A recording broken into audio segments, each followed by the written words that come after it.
Good morning, everybody. How was your weekend? It was hotter than Hades here yesterday, but we still enjoyed the barbecue. I hope all the daddies out there had a wonderful Father's Day. Father's Day and Mother's Day are really tough for some people. Father's Day has always been fun for me. My father's still alive. My son's a father now. Of course, my husband is a father.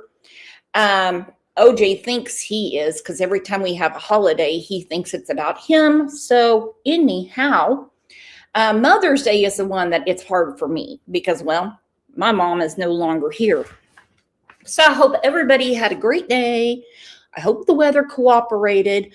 Our weather cooperated except for the heat up until about 1 this morning because I was on the fence if we were even going to be able to have a show considering the lights were flickering. Well, let's take a second and tell everybody good morning. Welcome back, friends, since I missed Friday.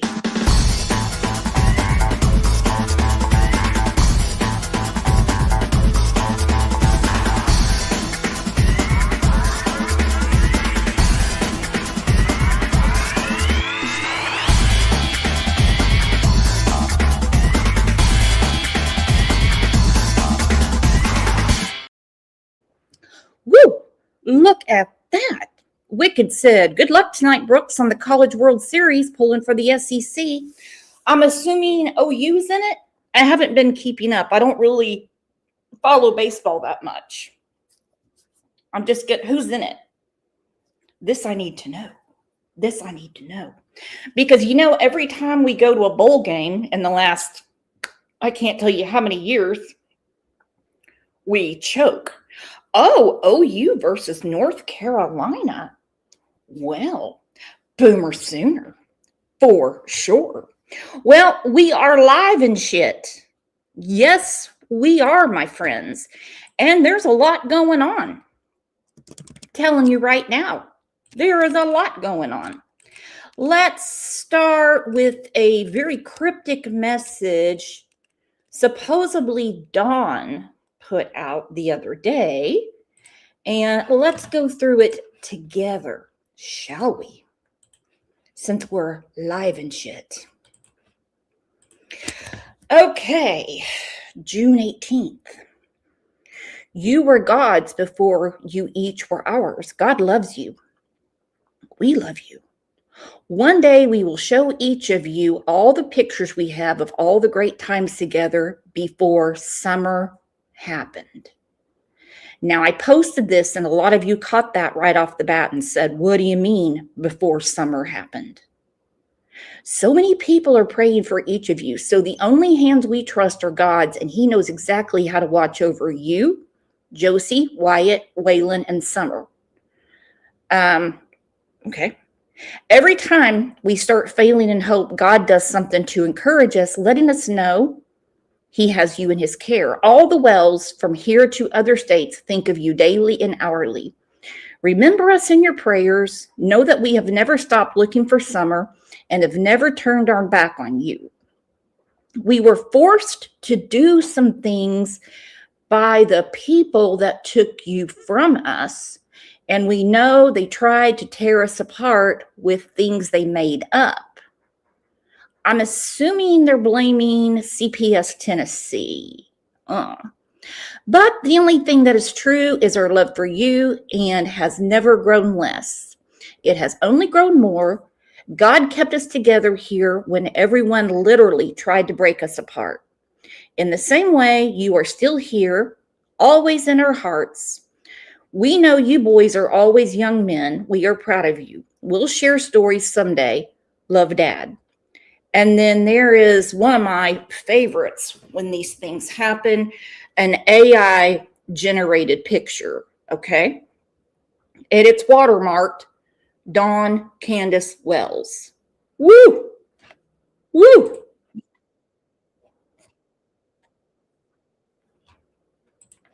Woo! Cocoa Pop. So that sounds like the ramblings of Timmy Boy. For real. All right, before we get going on this, can everyone hit the like? And don't forget, if you are watching on replay, please leave a comment and hit the hype. What is YouTube doing? It shows Aggie doesn't have a membership and Aggie doesn't have a wrench. This is insane. This is absolutely insane. Then I heard in here this morning, Wicked said the like isn't working. Goodness. Good morning, Jenica. Yeah, that sounds like the ramblings of Tim. But hey, if he wants to give Don credit for it, so be it. I mean, what was your first clue? Okay, so I follow the interview room on Facebook and YouTube. Chris McDonough, maybe his wife, I don't know, said yesterday, I saw it posted, that Ziggy released a phone call between Chris and Fred. Now, I've gone through most of it because it's long. Mirvy, good morning, my friend, because it's long. So we're probably going to do a part 1 and a part 2. I love the questions that Chris was asking Fred. Okay. But there was still a lot of Fred said. I talk for Fred because he can't hear very well. Listen. It seems to me that he could hear just fine. Good morning, Zach Walker. Good morning. Woo. I saw you went to see Toy Story this weekend. That looked like a ton of fun. Okay, without further ado, let's get to it. Now, this is from Ziggy's channel. It's called Never Heard Before, December 2025, call between retired detective and Fred said. So tell me a little bit about, first of all, I want to get to know you guys. Tell me a little bit about, you grew up there in Tennessee in Rogersville, or how's that all unfold? Yeah, I was raised and born on Ben Hill Road. That's his grandfather. That's my grandfather. That bought that in 43, I think it was, and then I was raised. Ben Hill, right? Yeah, Ben Hill. Mm-hmm. And then I was raised pretty much my whole life on Ben Hill Road. Got it. And did you go? Sorry, I just feel like he forgets so much stuff. I was going to tell him how you're related to. You know what? We'll just have a chat, and if he forgets stuff, then we'll come back. Okay, go ahead. Yeah, don't worry. Okay. Okay, before they get to it, who received the Crime Lines and Lies memberships that Zach just put in? Welcome to the family. I've said it a million times, and I will stay on this. I've been really busy. I will be doing a members live soon, very soon. We have a lot of stuff to go over. So let's thank Zach Walker for making it rain.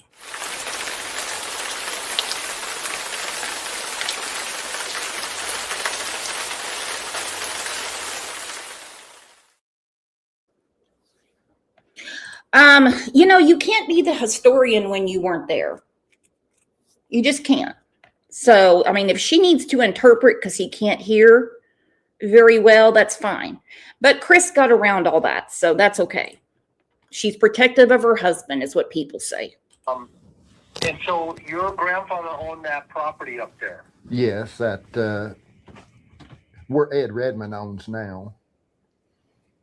Right. Did you go to school there in Rogersville? Yes, I went to Rogersville.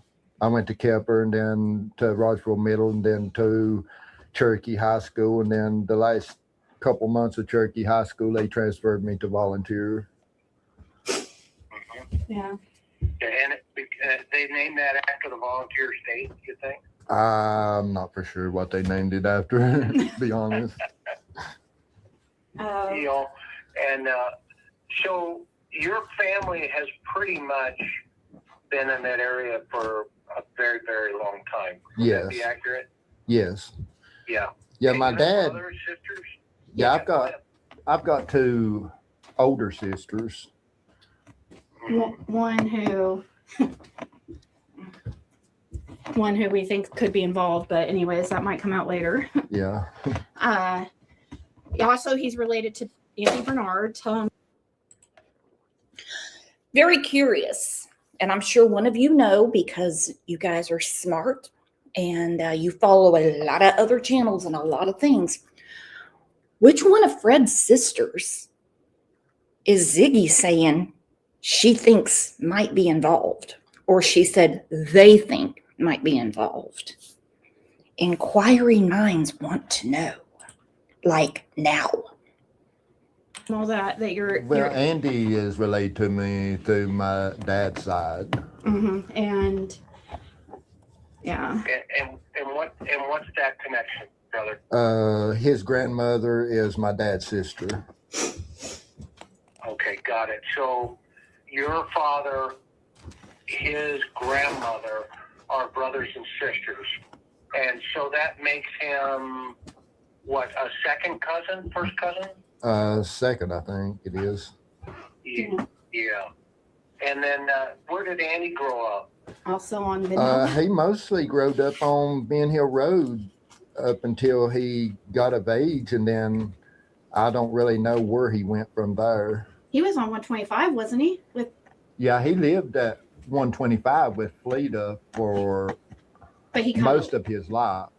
But I mean, until she got put in a nursing home. Summer went missing, though, wasn't he? Yeah, he moved and you from were Fields. too. You were because you guys have two properties on Ben Hill Road. Yeah. You did, anyways. Now there's just one, but he had moved from before he moved to 125 back. Okay, he lived at 125. Okay, can we get to it? We know who lived at 110 Ben Hill Road. That was supposedly the last place Summer was seen. Goodness. Back to 125 Ben Hill, he was on Fields Road, from what I understand. Okay. yeah. And now, curiosity, you have how many brothers and sisters? Me, I just got two sisters. Okay. And where do you fit in the pecking order there? Are you the oldest, youngest? I'm the youngest. Hold on, I'll get the dog.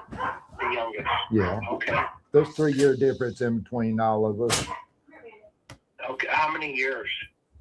There's 3 years between me and my middle sister, and then 3 years between my middle sister and my older sister. Got it. And that's like 6 years then for your oldest sister. Yeah. And are they married now or divorced? They're divorced.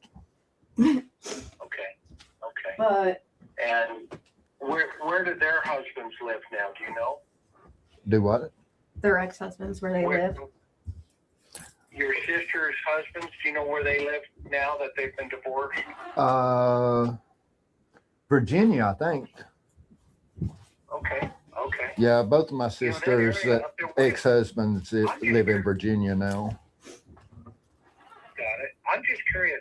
Growing up as a kid, what did you all do for entertainment?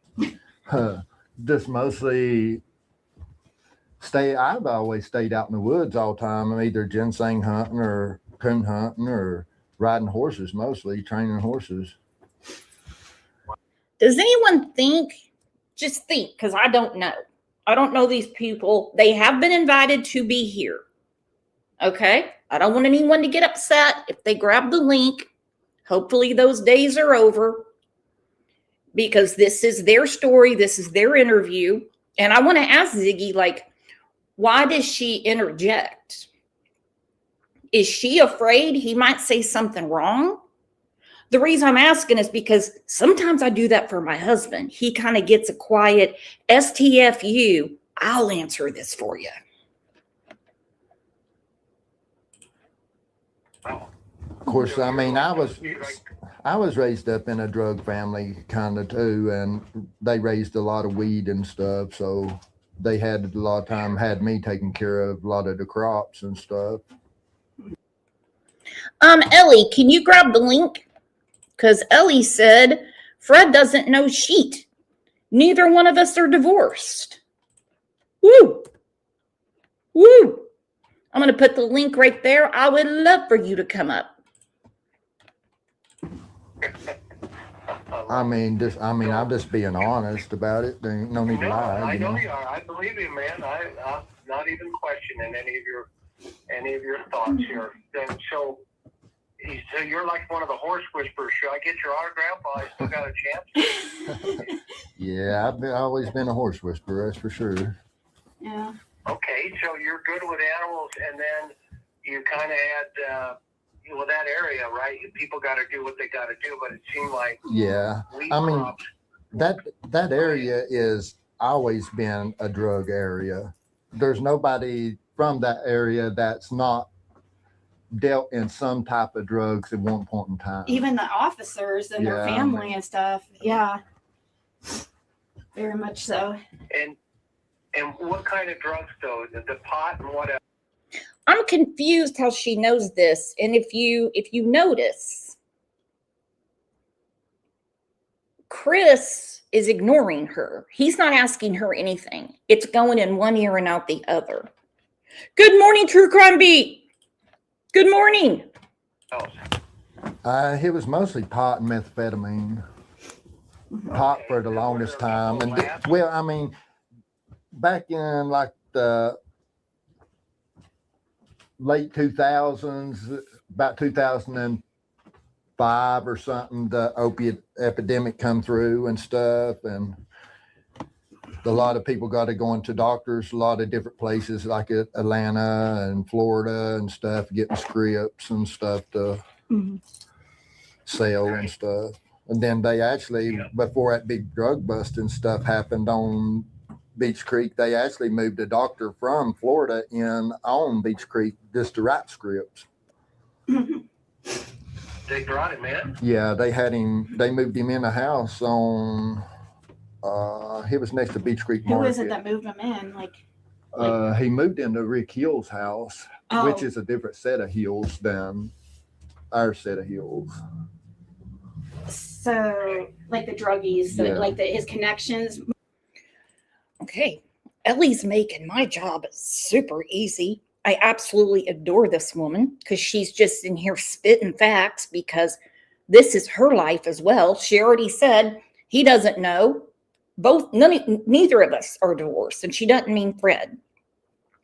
He's saying people were going to Florida and Atlanta to get, I guess, pills. And he says people. Ellie, if you look at your screen, said Fred and Laura went to Florida and Atlanta. Moved him up there, or like he basically moved up there to become a. James Light is one that had him moved in.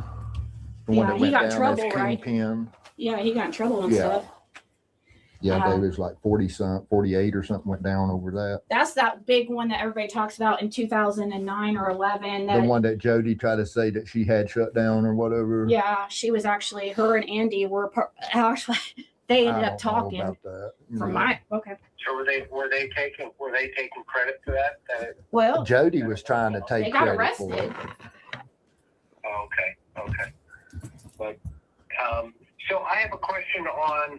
Let's talk a little bit more about, because I just want to kind of get to know, know who Fred Hill is, right? Mm-hmm. And I don't need any of your legal history or anything like that. I mean, we've all done stupid stuff, so that's not a real big problem for me. But this whole thing with Summer, there are just so many different roads, right? That people have gone. Sorry, I have to laugh a little bit because I don't think Ziggy is understanding, or maybe she didn't hear what Chris said when he's like, I just want to talk to Fred, get to know Fred, not concerned about your arrest records and all that stuff. Hey, we've all done dumb stuff is what he's saying. Some people are dumber than others. I can probably count myself in that boat. And nothing like this though. Okay. Just saying, we all know we all sin, but we sin in different ways. But she's already going, mm-hmm, mm-hmm. And I'm like, I thought he said just not to say anything. My gosh. Ellie said they were doing that when Laura was pregnant with their youngest son. Ellie, where are their children? I just hope they're okay. Down in rabbit holes and everything like that. So, just walk me through, first of all, walk me through what you think happened, and then let's walk through the days leading up to when Summer disappears. That make sense? Well, I've got several different theories, what I thought may have happened, Okay. but All like, right, well, let's start with the first one you think is the most viable or the most convincing to you. Well, well, I mean, like at first, I mean, the way Dawn talked and stuff, I figured it was a accident cover up. But the law enforcement told you. was thinking that he had maybe traded her for a debt or something, because when they had me to wire the wire, or the not wire but recording device, and try to record Dawn and them, they was wanting me to hit more on who he owed and stuff, because for some reason the first day they already knew that he had tried to trade his first son for drugs or whatever. Mm-hmm. Okay, this is huge. This is huge. If it's true, because Fred is saying he assumed it was accident cover-up. Now, Ronnie Lawson, if you guys missed it, maybe somebody can put it in here, put the link in to a video I did a few days ago, where Ronnie Lawson said, no, he didn't wear a wire. So who's lying, Fred or Ronnie? I'm going to go ahead and say neither. I'm going to say Fred did wear a wire, and I'm going to say Ronnie is not going to admit to it, considering the character flaws of those involved. That's just my bird's eye view. They knew before Mary came out. Huh? Oh, Waylon, Jody, which one? What? Which son was it that he was supposedly supposed? Oh, it was when he was with Pam, I reckon, when that was, or something. That oldest one. The oldest son, I guess. I didn't know nothing about it till law Not enforcement Candace. brought it up to me, Mm-hmm. So how did that come? Let me ask you, how did that conversation come about with the police? Well, About wiring or about which conversation? well, when they About how you were going to wear a wire, Oh. yeah. Well, they had came, and when I got home, they came immediately and searched the house and stuff. As soon as I got home, they came up there and talked to me and stuff. And then as soon as they leave, Don comes, and then he's talking about I'm trying. All right. Ellie said Fred and Laura lost their children in 2011. I can guess why. Ellie also said she's talked to Hawkins County and TBI, and she said they have never asked me any question because they know you could not possibly have anything to do with it, in my opinion. Did they want any insight on your brother? If you can't answer that, I understand.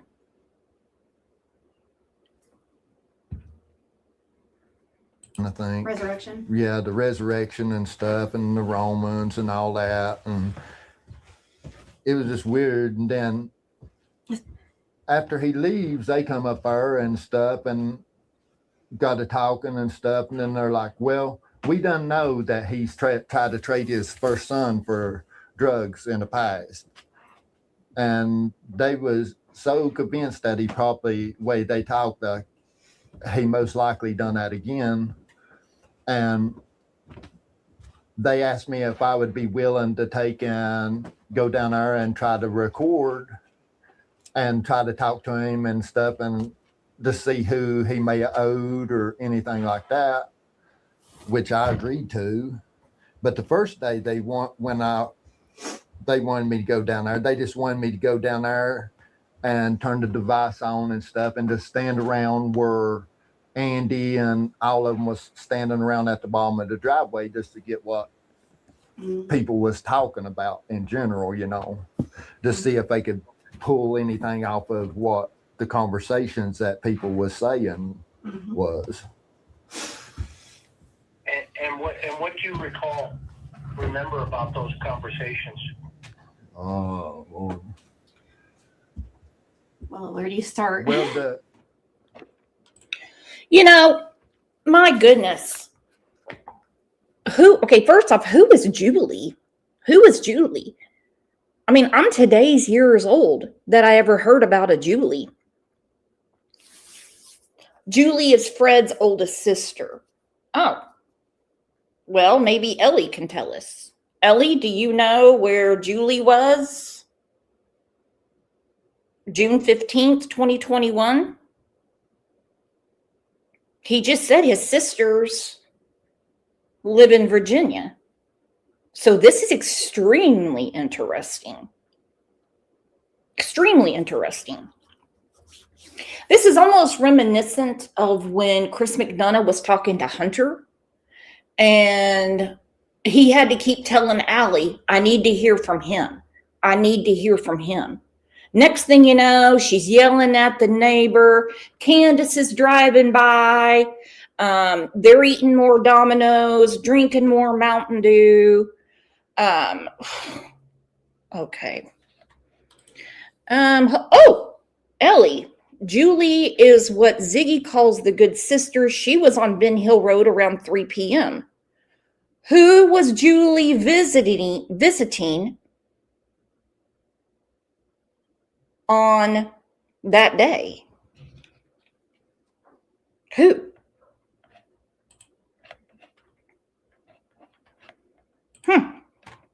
Again, 3 p.m. And like I said, today years old that I knew about this. Good morning, Kiki. I know it's hard to remember it all.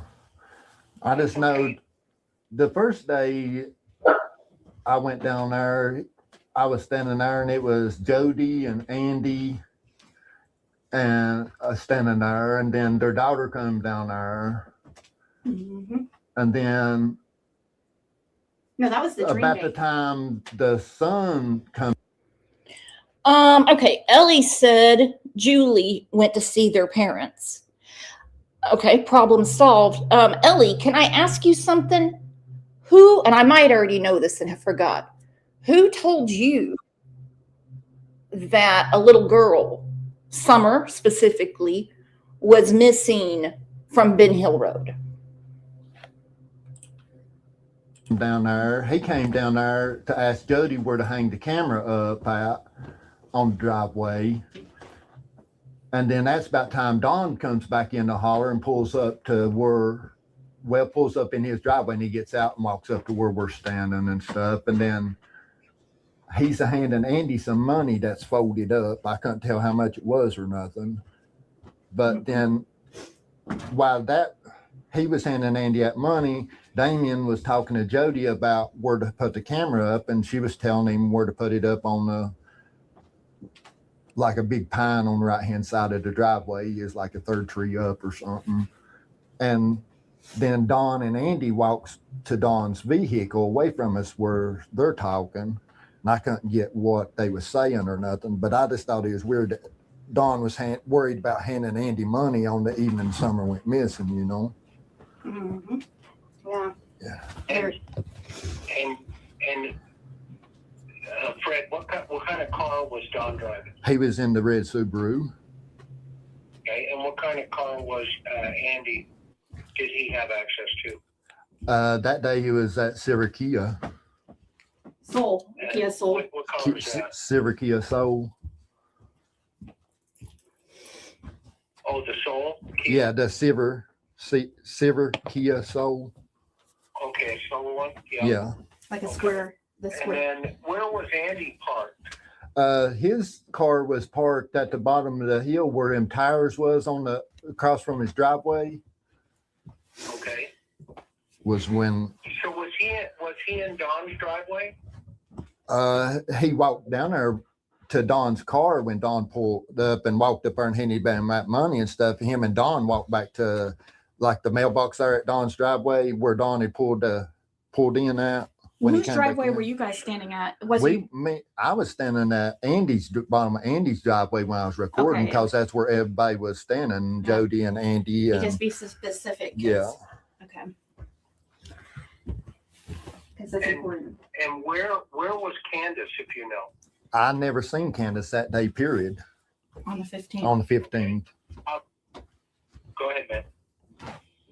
He said, "Go ahead." Did you? Oh, I didn't see Candace on the 15th at all. None. Did you see her mom? No, I never seen her mom on the 15th at all.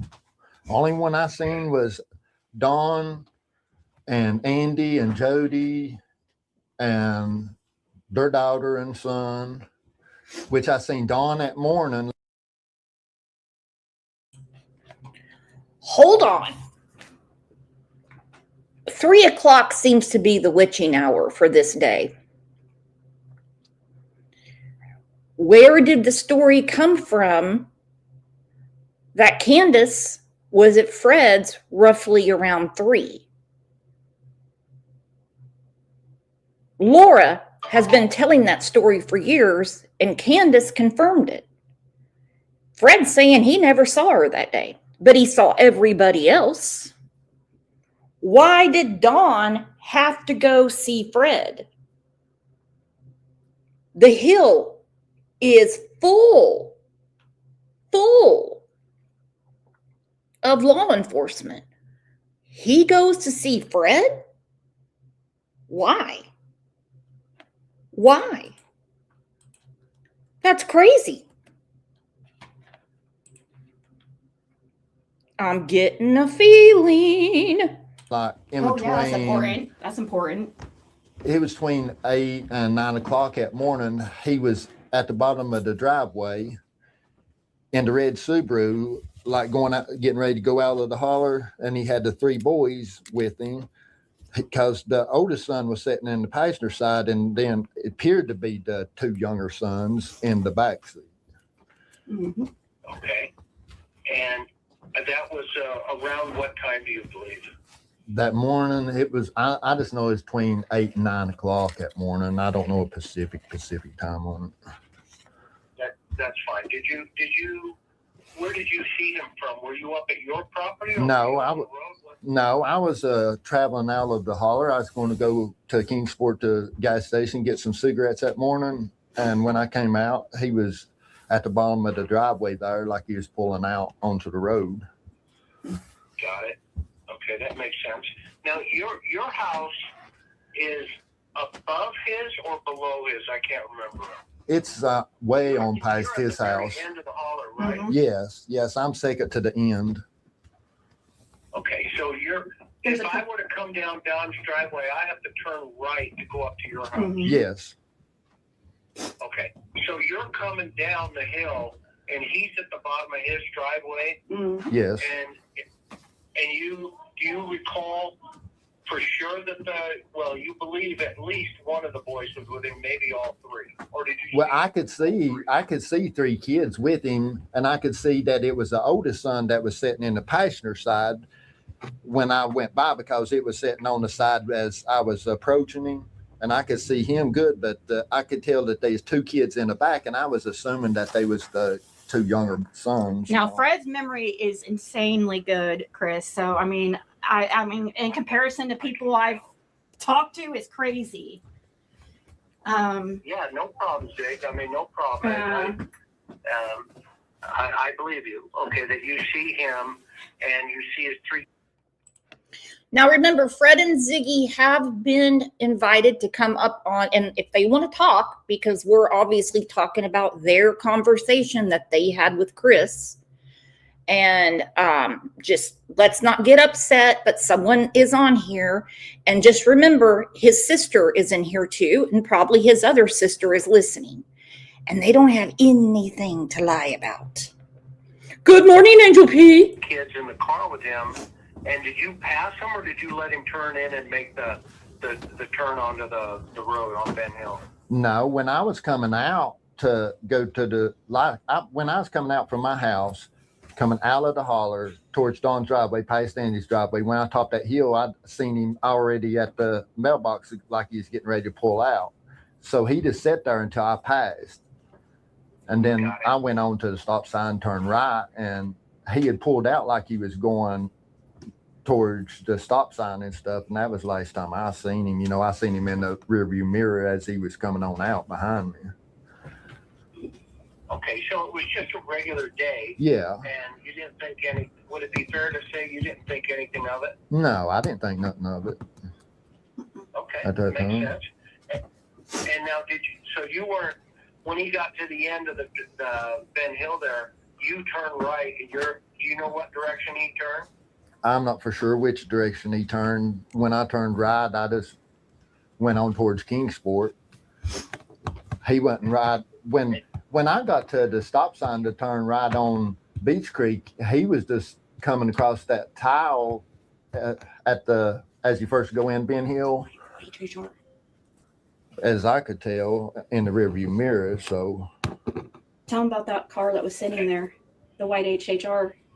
oh, the white HHR that sat there from on the 13th and the 15th. Yeah, and I mean, we'll get to that in a minute. Okay. Sorry, I'm getting ahead of myself. I'm like, I don't want to miss That's anything. okay, Jack. Okay, so you go get some cigarettes. You're not sure where he was. What time do you think you got back, maybe? Approximate. No, you don't, it doesn't have to be perfect. You know what I mean? I probably got back probably 10:30 or 11, something other that day. Okay, so you were out for, did you do Yeah. anything else other than get the cigarettes? I had stopped at a drug house and delivered something. Okay, so you were out doing business as well. Yeah. He was out doing business for sure. I dropped some stuff off at a rug house. I'm like, oh my goodness. I wonder if Hawkins County and TBI have ever talked to the rug house. And there's Chris. Oh, so you were doing business as well. I know there's nothing funny about it, but that about made me pee my pants. Oh, so you were doing business as well, Fred. Ho, ho, ho. Fair enough. And then, so you get back about 10:30, maybe 11. It doesn't have to be specific exactly. Yeah. But just out of curiosity, up there in the holler, are there meth labs as well? Are there cookers up there? No, not as I know of. Okay. There was a boy that was hanging out on Ben Hill around that time that does cook some meth that was hiding out from law enforcement. Okay. And Well, that sounds like one place to do it, man. well, Yeah. You know, He's up came there, up in up it. there. But as far as me, I've never cooked meth or nothing. I bought it too cheap to ever consider even making it. Yeah, that's pretty dangerous to make that stuff too. You know, Yeah. if something goes sideways, the whole lab can blow up. Yeah. You know, and that's never a good thing. And plus, it ruins a lot of bathtubs too, right? Okay, so you get back maybe 10:30, 11. Then what do you remember? I was trying to take and move some junk vehicles from like the top of the hill down to the bottom of the hill, trying to get some ready to load and was that stuff. 165 or 207? That was at 207. Because you have two properties. Make sure he knows that. Yeah, that was at 207. That's at the farthest part of the holler before you get to the dead end. But I was trying to move some vehicles around and get them ready and stuff. I was going to try to haul some off that day. And then I decided I was going to take and go down to the 165 and 167 property, which is the same property. That's my dad's place.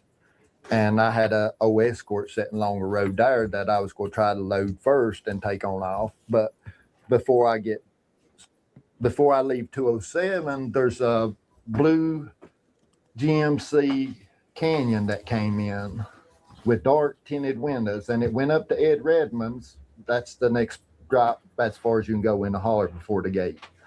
And he turned around and then he pulled back in between 207 and his driveway and kept setting and setting and setting. And I'm like waiting on him to come on out. So he didn't come on out. So when I come on out of the holler,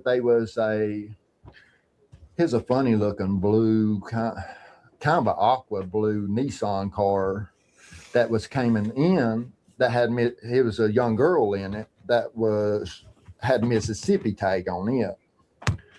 And then I came on down to the 165 and 7 property there at the mailbox. That's where the vehicle was sitting, kind of in behind the mailbox right on the side of the road. And I backed in right there and stuff and was taking and trying to get that car loaded and stuff. And then that's when Andy had came in, and I had to move the vehicle and stuff out of the road and let him by. And I'm sitting there kind of waiting on him to come back out. And then I'm like, well, maybe he's went to his uncle's or something, because he's not come back out yet. So I pulled back out on the road, and by the time I hooked my come on stuff back up to the vehicle, he comes back out. So I have to unhook everything and to let him back by. And that blue truck is right on his bumper when he's waiting on me to back the truck What up time out was of the that, way. you think? Well, on the camera, when they was right there at that point, was at 3:47.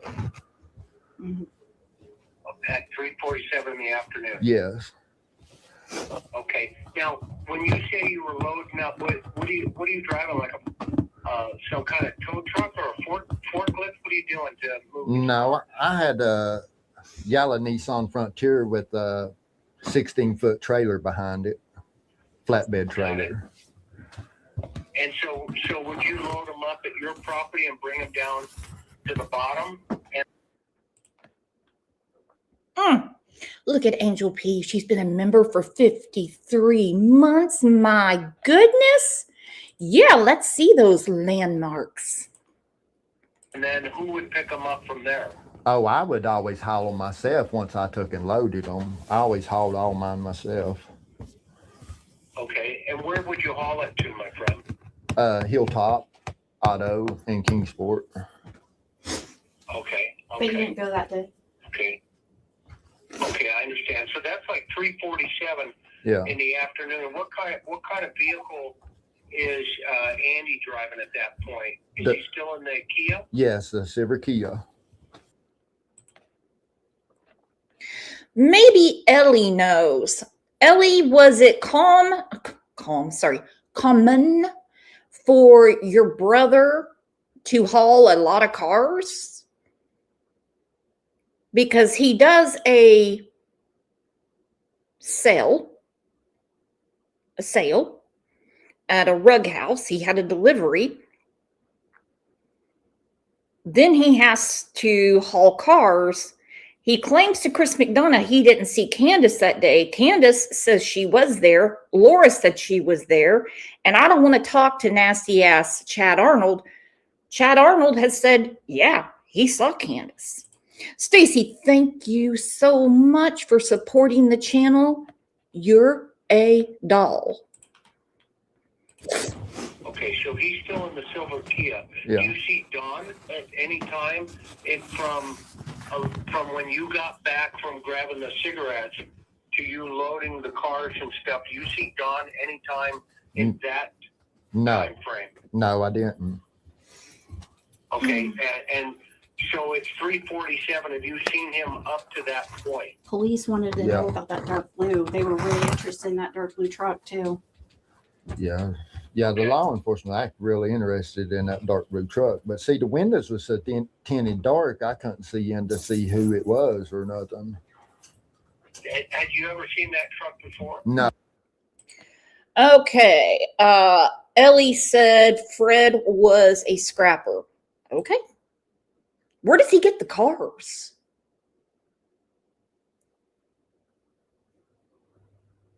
He has got quite the conglomerate going. Wow. Talk about an entrepreneur. Oh, never seen that truck before, and I never seen that car that girl was in with Mississippi tags on it that day. Which is odd because nobody goes back there, right? Yeah, and then You think they were going up? You think they were going up there to cop dope? Well, I don't know about the blue truck, but the law enforcement said that she was a student that was visiting Ed Redmond, that she is supposedly checked out. So Supposedly. Okay. Do you know if they checked out the blue truck guy? no, they're trying to find out who They was just called us driving a it. year ago about that. Yeah. They called us a year ago Do you about know that. at Ziggy, do you know if at any time they ever identified that person? No, No. so Pruitt called. I sent an email to TBI because I'm like, what the heck is going on? Are they like Andy's all over YouTube claiming he wasn't in the holler, and we know he was. Fred worked with law enforcement. Of course, nobody believes that, but he absolutely did several times. Sure. But what was it? What was the question? Sorry, I get like. Talking about the blue truck. Oh yeah, no, they called us. So I sent an email to TBI in the end of last year because I'm like, and I just wrote out everything that Fred did for him. I'm like, he recorded the 15th, 16th, 17th. He saw Andy burn on the road. There was this, I'm like, what the heck is going on? So I sent it to TBI because I'm like, is there miscommunication going on? A few days later, Pruitt calls me and he was like asking if we knew who drove that truck. And we're like, dude, you guys should know this. First of all, Fred didn't work with Pruitt. He worked with Lawson. Who else? Tell me who you worked with. Well, it was Nate Simpson and Gary Lawson is the two main ones that I work with. There is so much. But see, the reason we reintroduced that to the TBI was because way Hawkins County talked the first day that Summer went missing and stuff, they didn't want the TBI involved the way they talked. And then I'm like, well, have they even turned camera footage and stuff into the TBI? Ziggy's about to give me a bellyache. I'm laughing so hard. Every time I mute myself, it's because I'm laughing my ass off. And this is not a funny situation at all. But how many times you have to be told by the person doing the interview that I don't need to hear from you. If I need something from you, I'll ask you. What's the old saying? If I want any shit out of you, I'll squeeze your head. It's kind of what Chris is wanting to say. She is cracking me up.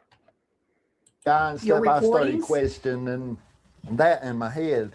That's why I wanted her to go ahead and send the TBI that email and stuff to make sure that they was aware of it, Mm-hmm. Is that the one that they said that you had done anything and they cleared you and all that? Oh, I that's don't where know. they cleared you? No, that's that email from that Fred's Okay, sister. That's a different one though, right? Yes, yes. That's a whole. Okay, That's I don't want to get it. I don't Okay. want to get there yet. okay. Okay, so okay, I'm sorry, because this just flows off the top of your all head. Yeah. You Yep. guys have lived this, Mhm. and I think it's important if we all kind of. I mean, I know you understand. Yeah, Yeah. for And I sure, for understand sure. where you're coming from. So I think it's important if we just kind of, eat this elephant one bite at a time. Yeah. Right? It might Yeah. take several And calls because it's several. I mean, he's worked with them a few times, like not just Hey, in. bro, the way because you got all this knowledge in your head. Well, he worked with them more than just that. Passionate. Yeah. He worked with them. And I understand that. I Well, totally understand. Well, see, I rode with them and stuff to different locations and stuff. Anywhere that I thought that maybe they could have hit her or anybody could have kidnapped her and been hiding out, or I showed them where all of the septic tanks that I knew of in the area, all the old wells, whether it's hand dug, whatever, any kind of houses that was off the beaten path that anybody could have put her or anything. And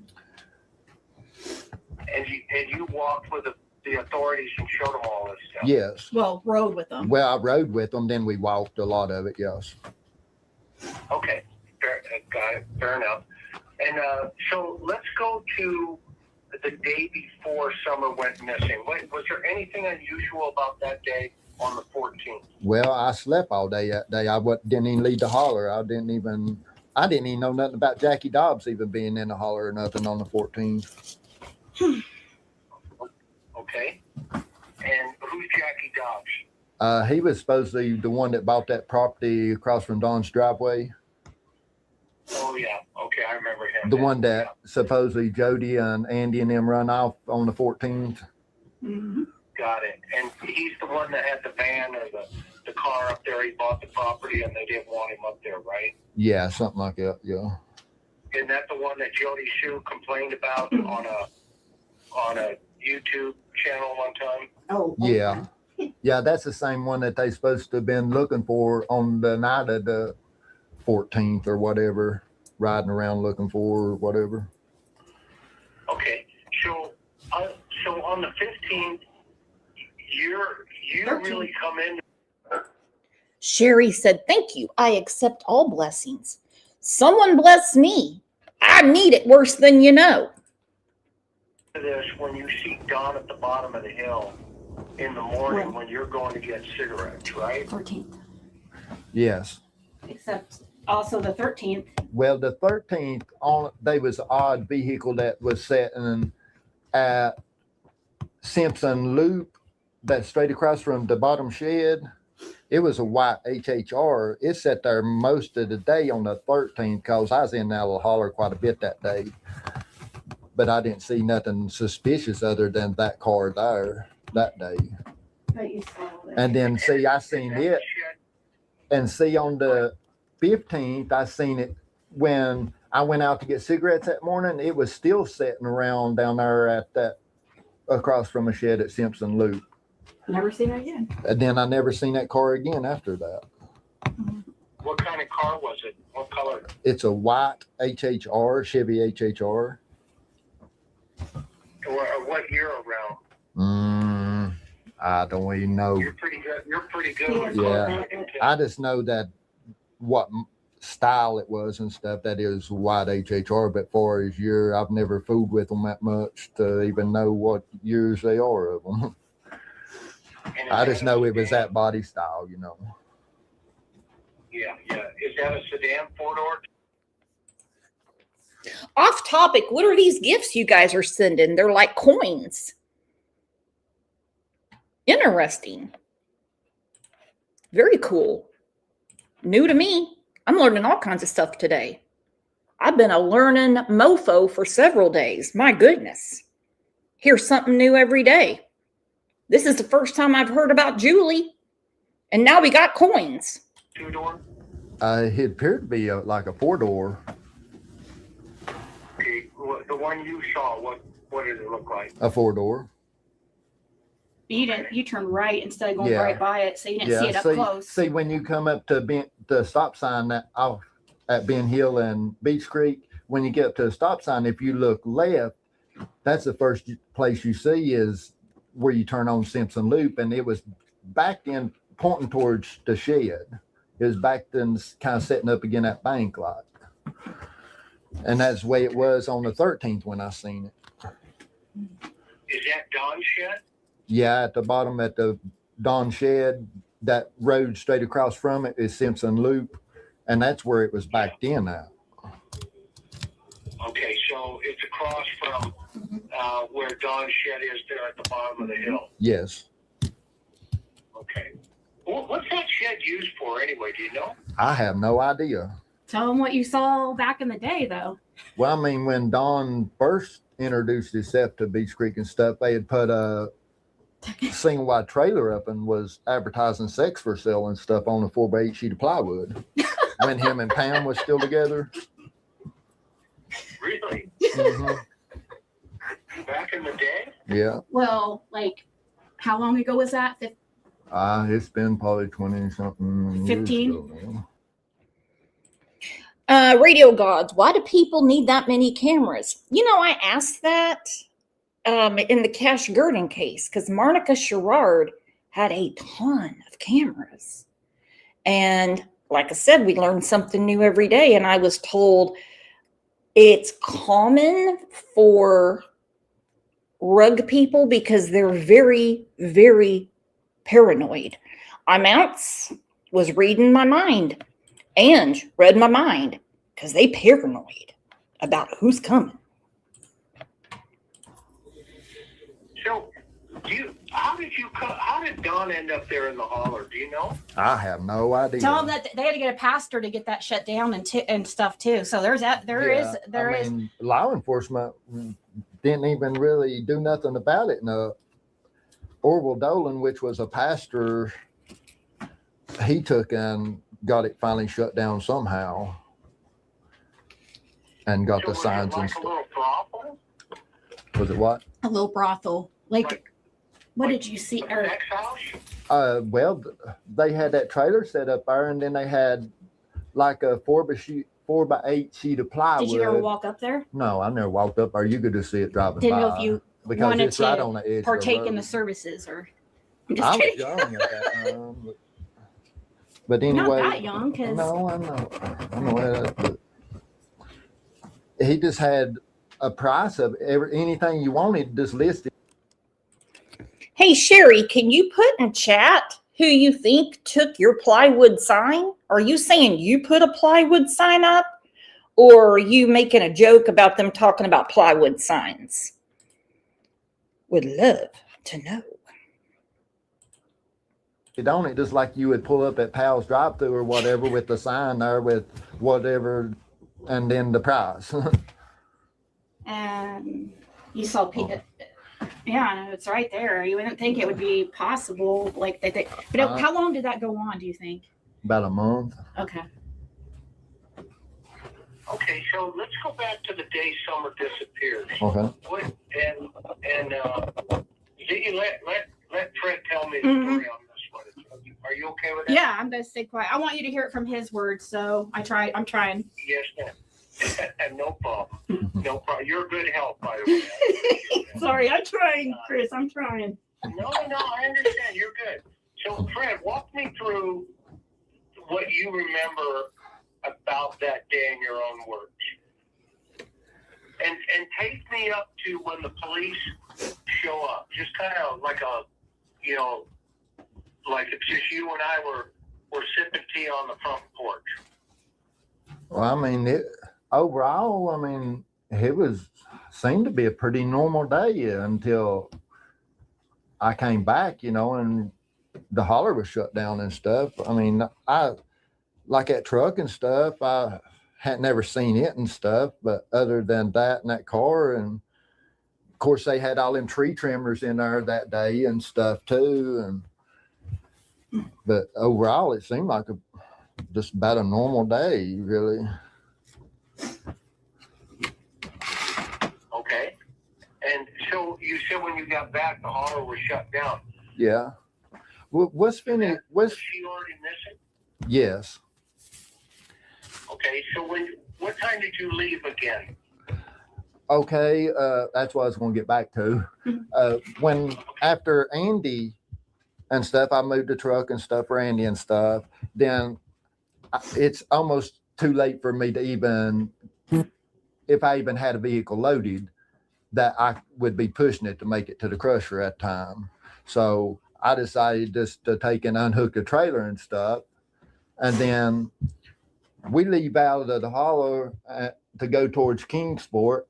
When I leave out, I go actually to Light Holler, which is in Sullivan County. I go to the dead end to Glenda Heads. I was going to try to use their Wi-Fi and stuff, and they went home, so I came back. So the parallel to me is everybody had their same old day, except for Candace. So he says it's a normal day. I love how TCB did that. A normal day in quotes. Normal day in quotes. And poor old Ziggy, she's coming out of her leggings wanting to talk to Chris so bad she can't stand it. And he keeps giving her these reminders. Listen, I'm not fretting on her because I'm the same way. I always have to put my damn 2 cents in. I'm getting better about it, but it's a hard habit to break. Every time he tells her, I need Fred to answer, I start laughing. Back out of Light Holler, and when I get to the stop sign on Light Holler and Beach Creek, I turn right, and there's a motorcycle broke down right there, the next driveway on the left. Well, I thought I recognized one of the boys that was standing there working on it, and I pulled over and asked if they need help. And he wasn't the boy I thought it was, but he's like, well, it'd be nice if I could find somebody with a trailer to haul it for me. I was like, well, just give me a minute and I'll go back to Ben Hill and hook up and I'll be back in a minute. Well, between that from there to Ben Hill and stuff, I don't see nobody. I mean, other than a couple tree trimmers that's still hanging around. But when I get back in out there where that motorcycle's at, he's talking about he had recovered that bike. He was supposedly was stolen and stuff, and it was his bike, and he finally found it. Well, I asked him where he wanted me to take it to, and he said Molnex Drive, and I couldn't figure out where Molnex Drive was. I told him, I said, well, I don't really know where Molnex Drive is. He said, well, you care, just take it west side in. I said, well, sure, I'm going on to need to go to Kingsport anyway. So when we left from there, we go to Zoomer's, and they're getting gas, and see that the boy that's with him that brought him to Beach Creek to take and look for that bike, he was in gold Lexus, 4-door Lexus. But anyway, we get gas and stuff at Zoomer's, or they do in the Lexus, because they don't like it about out. But on the way from there from Zoomer's to West Side Inn, he's talking about that he had traded his dad a red Toyota truck on 36s for that bike. And he is like, and that bike's like my baby girl. And then he makes a comment. He said, wonder how they're going to like it. Something about a baby girl. And at that time, I didn't think nothing about it. But as I play it in my head, see, a week or something ago,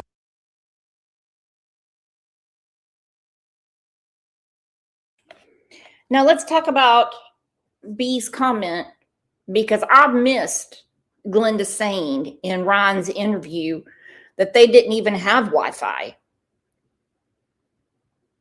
I mean, as you notice in this saga, this case, we have a lot of conflicting stories. And I mean a lot. A lot. Oh, a little over a week ago, actually the woman that driveway where I helped them people with that bike, her husband and her was standing there too, which they got surveillance, and I'm hoping she turned it into the TBI. But she told me that they recovered that bike from Ben Hill Road. With that being said, they was never that bike or that car on any cameras past Dawn and Andy's driveway. So if it was recovered on Ben Hill Road, it had to be either Donnie Chambers or Andy's or Don Wells's. Mm-hmm. But the way he said something about it was like his baby girl, and wonder how they like it if they didn't have their baby girl. It kind of makes me. Okay, two very important comments. Yelva, thank you so much for the super sticker. Thank you so much for supporting this channel. Ellie, Glenda said Glenda was just moving in that day. She said she was there all day unpacking and didn't see Fred. More confliction. Wonder if it was something could have happened there with that. Oh, oops, I'm going to stay quiet.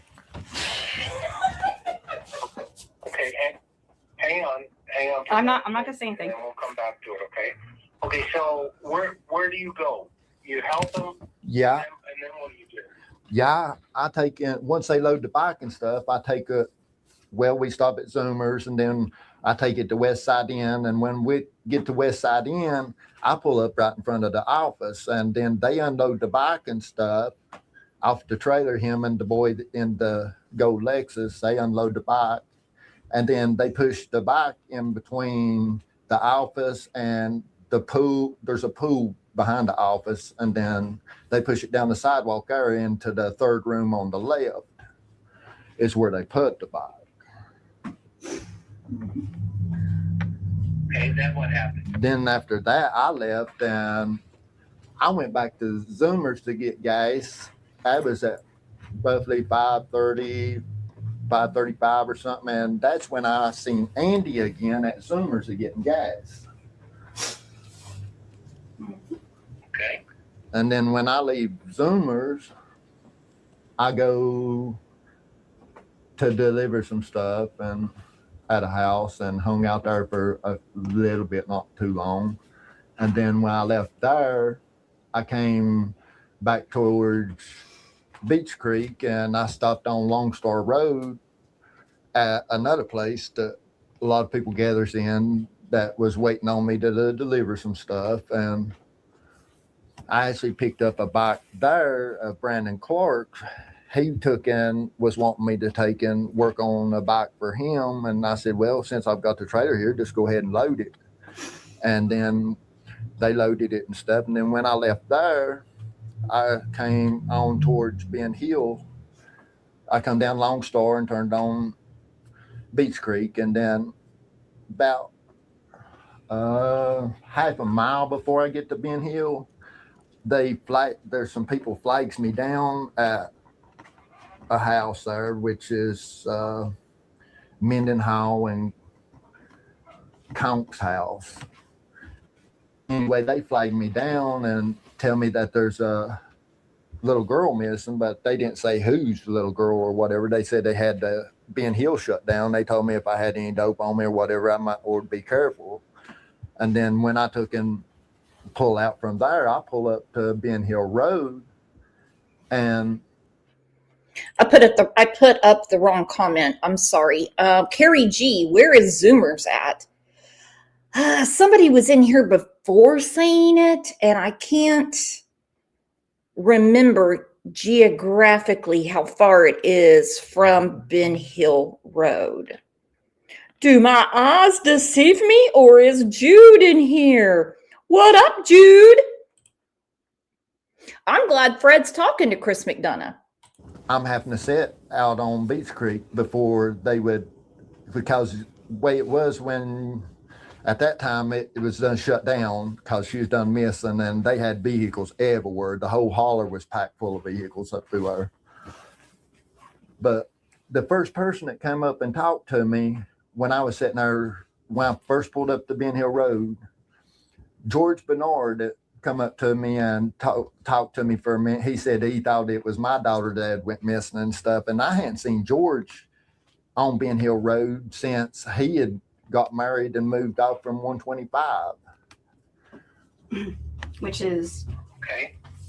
And then they finally took and opened the road up a little bit, and I pulled onto Ben Hill Road, and I actually pulled over into that little grassy spot as you turn on to Ben Hill Road to your right. And I was just going to park the vehicle right there and just walk on in, because I figured I couldn't get on in because there's so many vehicles and stuff in there. But when I pulled over there and stuff and started taking and getting I'd stopped and got picked up some drinks while I was at Zoomers, so I was getting them out of the back and stuff, and the officer walked up. He said, we're opening the road up so you can get on in. He said, ain't no need to try to carry that stuff in. I said, well, okay.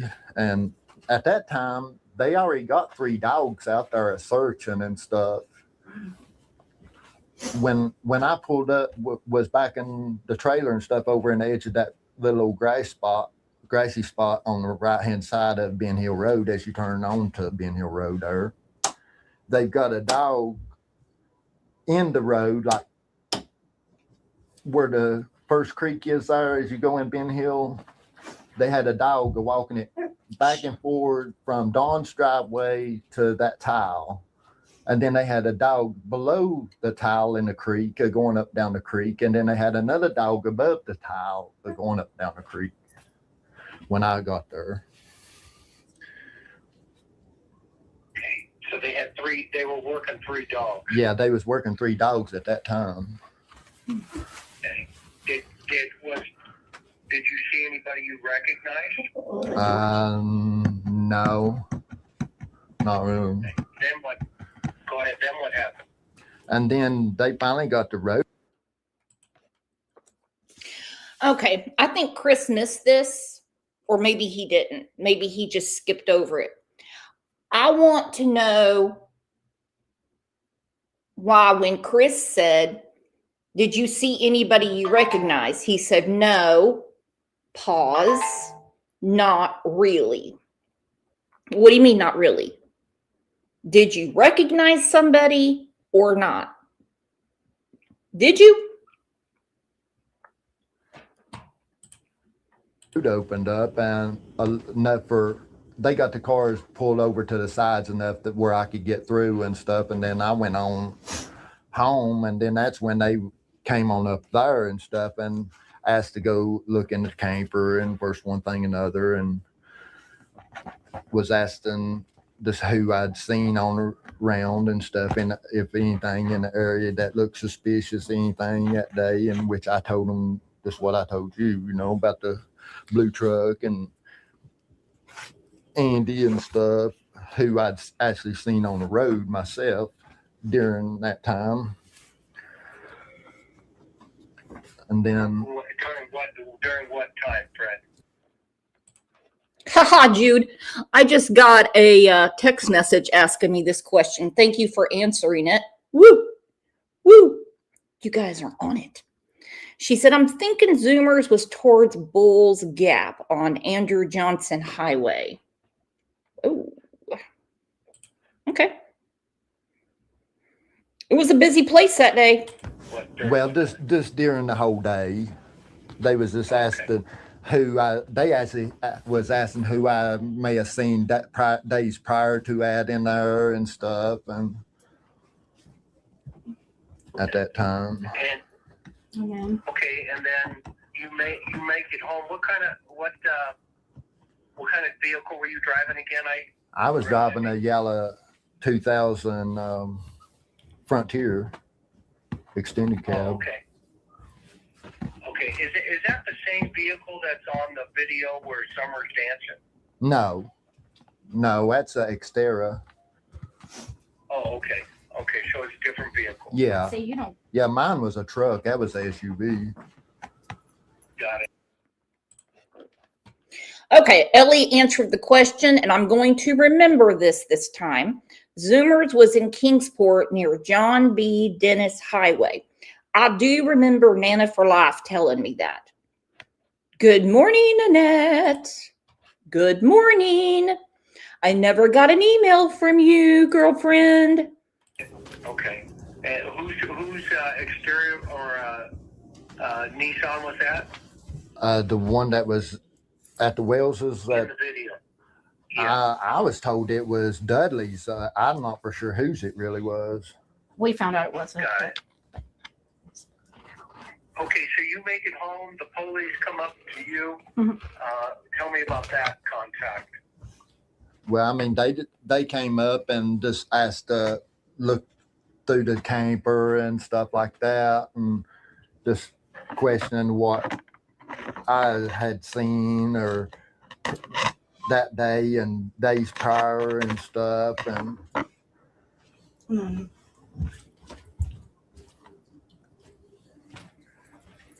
And was there anything? Did they search your house? Did they search your property? yeah, they searched the property and stuff that day. They did it every day. Yeah, they done everybody in Ben Hill that evening. They searched everybody's property, And especially any building or house or trailer, whatever people lived in. They especially searched all of the outbuildings and buildings and barns and stuff like that evening. Okay.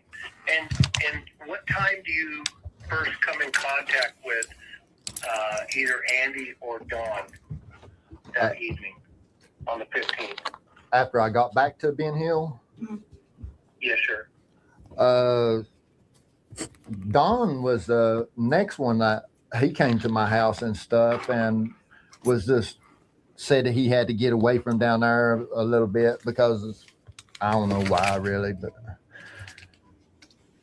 he let on like he just had to get away from them down there. But when he came up there at the house, he just act like there wasn't nothing going on, no emotions, no nothing. But only thing he would say, he'd talk about the Romans and stuff all of a sudden, being all religious and talking about at least he'll see her during the resurrection, but never the first time say, oh, I wish I knew where she was at. I wish somebody just anything about Summer. He wouldn't say nothing. Only thing he would say, at least he'd see her during the resurrection and stuff, and won't talk about the Romans being the richest people in the world and how sometimes that they would do certain things to gain power. I didn't understand what he was talking about, really. Did you? How did that strike you? I mean, how did you feel when you heard all that stuff? I was like, what in the world's Why is he going on telling with you him? this stuff? Why is he going religion when he's never been religious before any other time that he's came? Okay, his sister Mary has talked about this before, that when he feels like he's up to his earlobes in something, he goes straight to religion. Straight to religion. Hello, my hearts in Mississippi. So just take a guess. What is the stuff he's talking about? By my place or whatever, he's always wanting to park in the driveway and smoke his crack or whatever, you know. Did you hang out with him a lot? No. Did he talk about the police and the investigation? Did he what? Talk about the police. I'm sorry. Did he talk about the police and the investigation? Well, he just Not that big. asked them what I had told the police and stuff.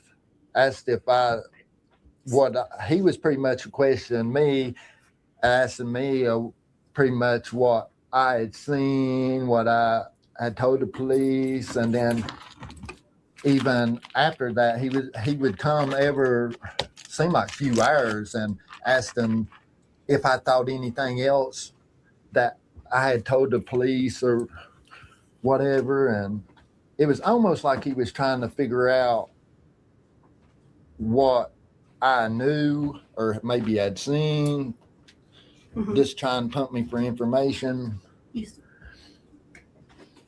And which I would tell him that. Why would he do that? I don't know. Unless he is involved in something, worried about what I had seen or whatever. And he specifically asked me about, did I see Andy and stuff too that day?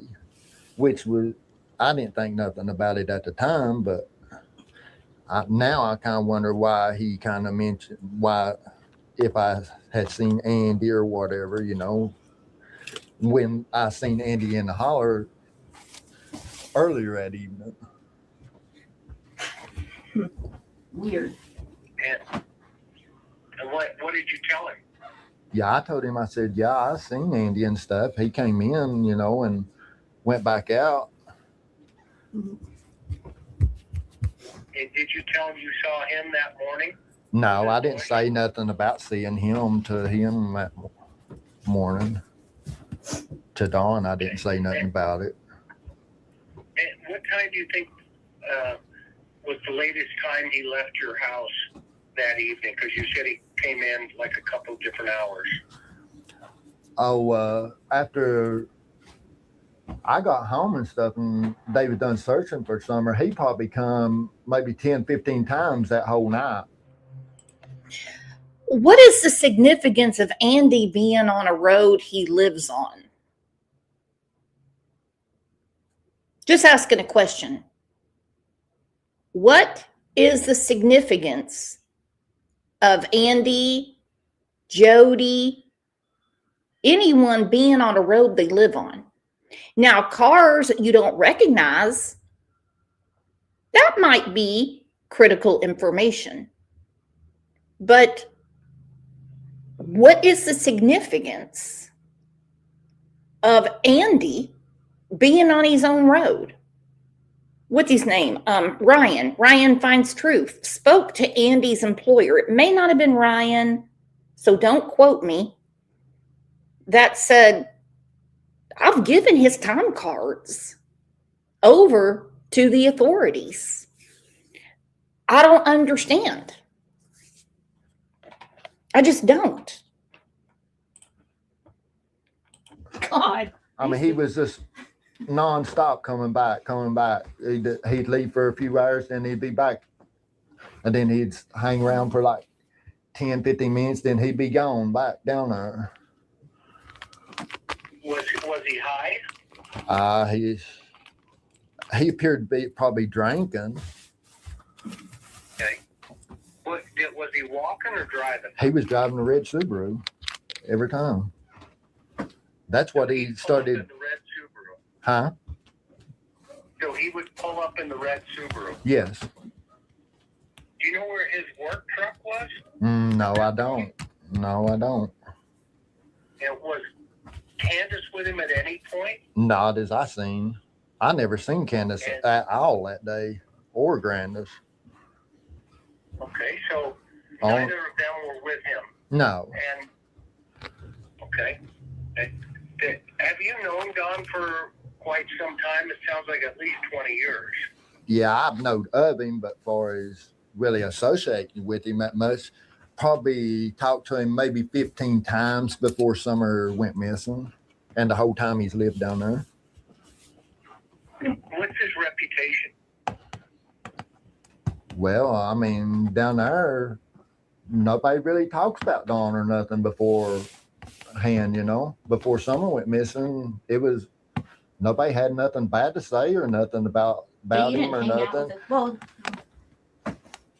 That I hang around, Only other person that I know of that I've been at, well, two places, was Chad Arnold's that Donnie came once, and then I was at Bill Benton's once, that's what you forgot to tell him about. Whoops. and they had came out there while I was there for a minute, and Don and them was talking, but nobody's really said nothing bad about Don and them in the area up until after Summers went missing. So was Don a user or was he a dealer? I would say more of a user, from what I'm It understanding. sounds like you were more on the slinging side, and he was more on the taking side. Was that be accurate? Yeah, I would assume that. Yeah. Well, you're on both sides. Yeah, to I be was kind honest. of on both sides of that, but Well, he had mentioned to me when I talked to him that, you were at the top of the hill and anybody could go up there and cop any kind of dope that they wanted. That's yeah. what Well, it is. the only thing I fooled with is methamphetamine. Yeah, no, I mean, in far this as- call, Dealing. it's about, no, it's okay. In this Yeah. call, it's about Summer Wells, right? Yeah. It's not about getting you in trouble. Oh, I know. He's already been in. It's the truth is the truth. Yeah. And that's You what forgot to tell him about I Chad. operate under, and that's just my style. So, Oh, yeah. now, okay, so let's go to the 16th. Well, Did Don come by your house Yeah. on that day, if you remember? He had came by a couple times, but I'm trying to think what all it was about, really. I mean, he's always just coming and just asked me if I thought of anything else to tell the police and stuff. And then it didn't matter what I told him, I told the police. He's like, well, I've done told them that. They done checked that out and stuff, which I didn't understand everything I would say. That he's like, well, I've done. I don't know what's going on, but there's a lot of nervous energy going on in the background. And I can understand that because this is a very, very important conversation. And it's hard to hear the phone call because there is so much background noise. So, I mean, I have the closed captions on. For real, I do. And I agree with Angel P. I think that Don went and showed up at Fred's house because he was suspicious of him. There are some people to this day that says they don't think Don knows anything. They don't think he knows one thing about this. Jinkies! Where have you been, my love? How are you feeling, first off? That's way more important. Everyone, please welcome our friend Jinkies. And mentioned that to them. They've done checked it out, you know. Well, is in your opinion, is Don acting suspicious, or is he acting normal, or how would you describe him? Well, he's at that point, he's not really just act like no emotion, like nothing's even going on. It was hard to read what was going on with him because he was just calm. I mean, just Which is sus to me. yeah, which is sus, you know. Like it wasn't nothing going on in the holler period, really, other than him just asking questions, you know.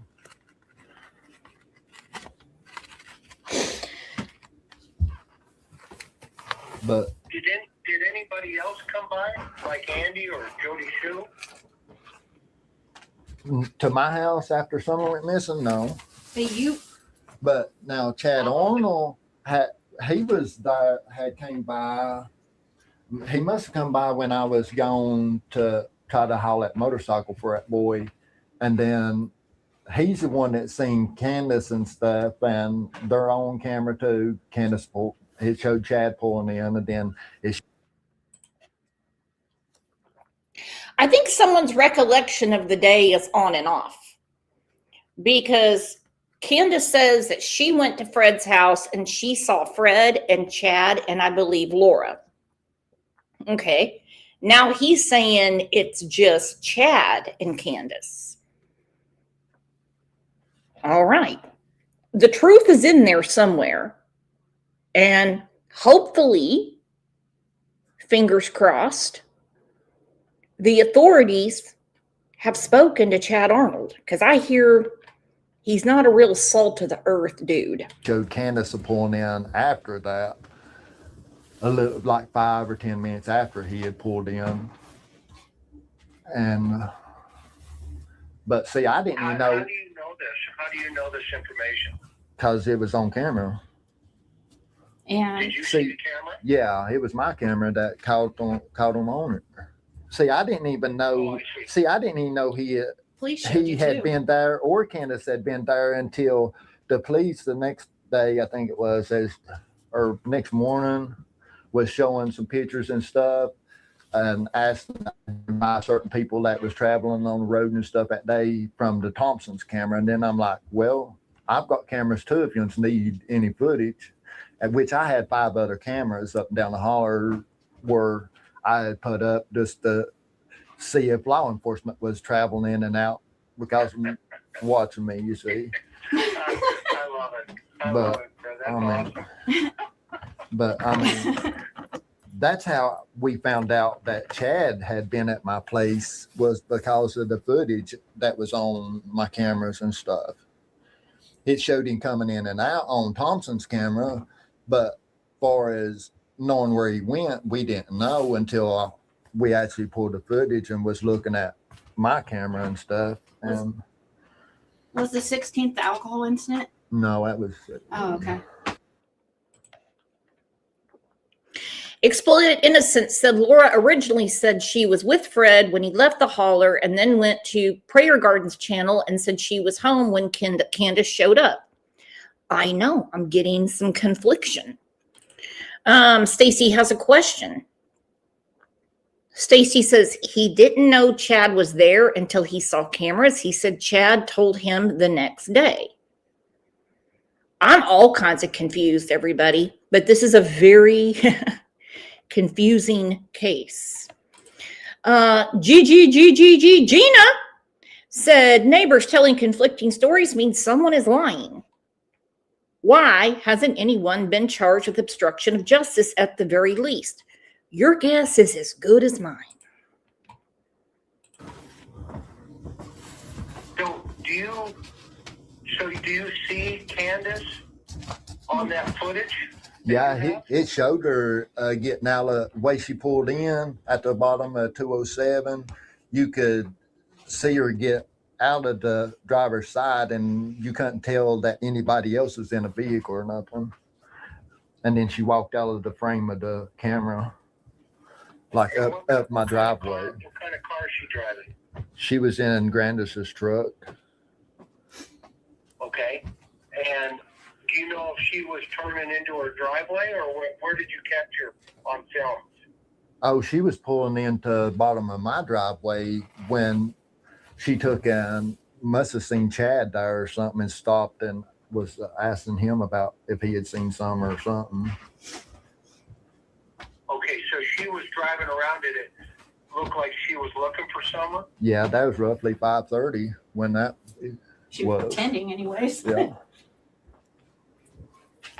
so that's about 5:30 in the evening. Yeah, that was about the time that was on the camera that they was at my driveway. Okay, and you're at the top of it.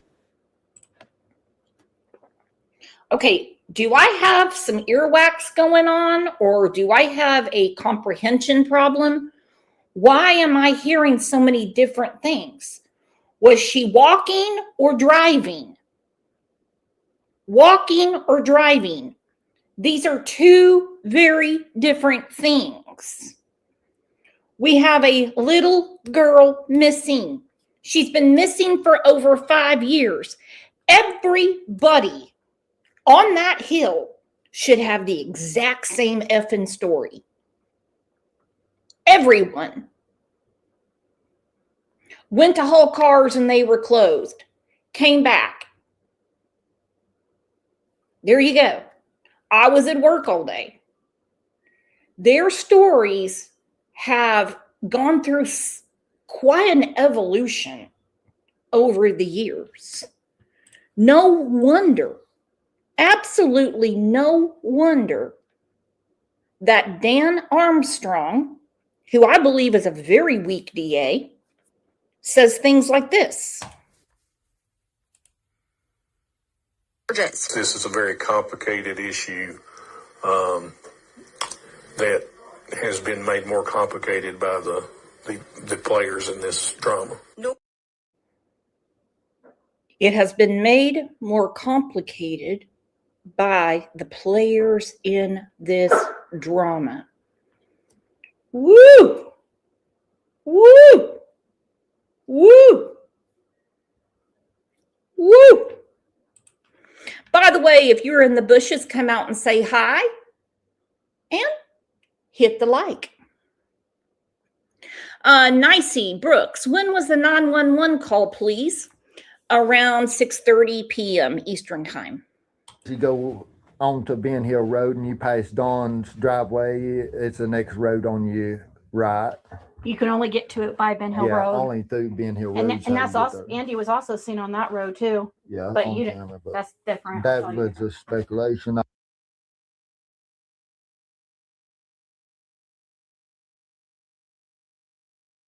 Well, look who's here. Killer Looks. How are you? Can we all take a second to throw some get well internet hugs to our friend Killer Looks? Had to have a procedure done. We know there was a horrible accident, and I just adore his channel. Great guy.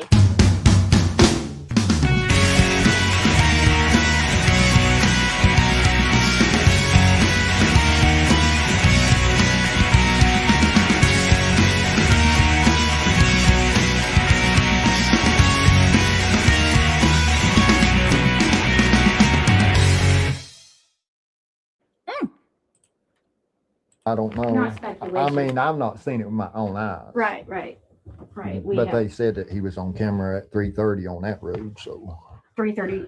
Yeah. Who said that? So when Evil entered, told me that she was shown footage by somebody. They're now selling. Whoever is selling. She didn't tell me the people, but Simpson Lane, what he's talking about. Somebody showed her footage early on. They're scared and they're moving now, supposedly. And Andy was on the road at it was 3:47. No, Yours was 3:47. Yeah. Hers was 3:37, Yeah, that's what supposedly. they tried to say. Yeah. But I've not seen the actual footage of that. Yeah. I just what somebody else had said. Right. Yeah, just with what you were involved in terms of what you remember. I agree. That's for the sake of our call here, right? Yeah. So that we don't keep. There's so many stories. There's so many. He said, she said. Yeah. I mean, and it's hard to sort through it all. Go ahead. He said, "Oh, he didn't hear you. What you said?" I said it's hard to sort through all of it. There's so much garbage that went on in this case. Yeah, we don't watch exactly, and that's why I really appreciate having a chance to talk to you finally. I mean, I'm one of those. If you haven't noticed, I kind of lay low, but I pay attention. You know what I mean? It's not my first rodeo, and so let's try to then help me understand how does this. Is this your grandfather's property where they searched a couple of weeks ago? Or help me understand that connection. That was my dad's brother's property that they had searched, supposedly Paul Hill's that's your property. Uncle. Yes. That's your uncle. Yes. And does he have boys? He's got two sons. One, not Andy. Randy is the oldest. I don't know what their middle names is, but Randy Hill, and then Frankie Hill is the youngest. And Frankie's the one that supposedly's got the tree service and stuff. I don't know what Randy does at all. I've not seen Randy since 2002 or something like that. So these are your first cousins? Yes. Okay. And they're got it. And what did you hear? Why the police went up there to search that area, if you know? I've not heard from family to know what they've or nothing, Just what we've heard on YouTube's all I know. your experience with Paul in the past and stuff. All you know is your experience when you've been around Paul. Oh, Paul, he's a good person. I mean, you guys didn't have the best of relationship. I mean, me and him didn't have a best relationship, but because of an issue back in the day. But other than that, he's actually a good person overall. Is that your uncle? Yes, the one that they were supposedly searching the property of on Van Hill. That's why Go ahead. We just couldn't believe. He just couldn't believe that Paul. That would be one of the last places I would think anything would have happened or anything, because he's well respected throughout the whole community. I mean, through law enforcement, everything. I mean, everybody thinks a lot of him. But he has but a lot of people has access to his property and stuff, so I don't know if he's found something and turned it in or whether. Chris said, Brooks, could you not invite Fred on your channel for a chat? Well, honey, that's a loaded question, because whether he's remembering correctly or not, he is very familiar with this case and obviously saw some things that day. Wendy, who is Deuce? That's another new name.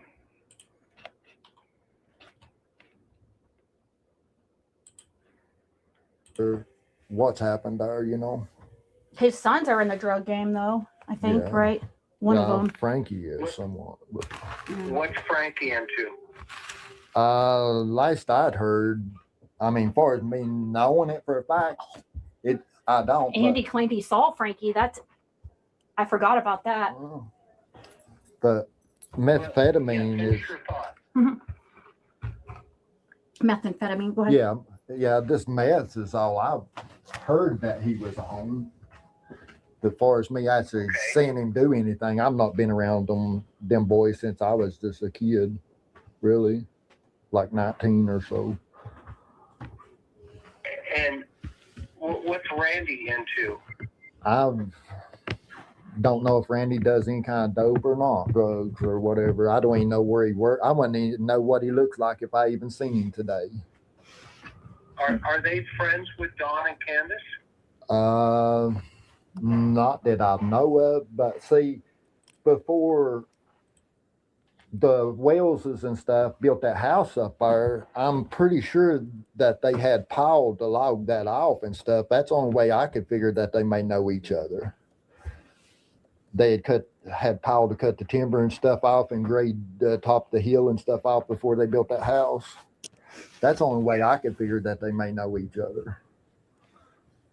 But Okay. And what about, because I mean, it's kind of out of the norm that 4 years later, mm-hmm.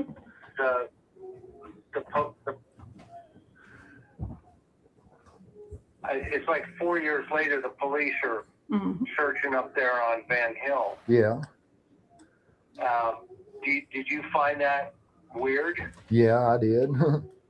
I would have been one of the last places I would have thought, because I never would have thought Paul or anybody there would have had anything to do with Summer at all. But I do know that Paul used to had red Tacoma with, it didn't have a ladder rack, but it had a cattle rack like you hold. And Lisa Durr said, Andy said he was at work. So did his boss. GCT said, actually, I think you should have Fred on your channel. Summer Scent did hit on his property. News to me. News to me. almost in the back. Yes. But that was the only thing, he had good connections with other people connected to the case, like Andy, like some of his Andy and your sister. Yeah. He did used to sell weed, but he used to be into weed stuff, he's but Paul did. got saved and changed his life around. I think it was what, 2007 or 8, I think it was. Oh, okay. Oh yeah, that's right, 2008. But see, another thing, when I was recording too, Andy, I can't remember if it was the first day or second day, but when I was recording, Andy was talking about when they was looking for Dobbs on the night of the 14th, that he was talking about, he brought up Frankie at night. He said something about he had stopped at Frankie's when they was coming back from Greene County or Baileyton looking for Dobbs at the motel and stuff. He said he seen Frankie working on a Jeep there, and he pulled in, which where he said it was across the road from Frankie's house at a barn, which is the back corner of Paul Hill's property. And he said that he stopped there and was talking to Frankie and telling him that if he needed any Jeep parts, that he had plenty and stuff. And I don't know why he even brought that up, was even talking about it. But this made you remember that. Yeah. Because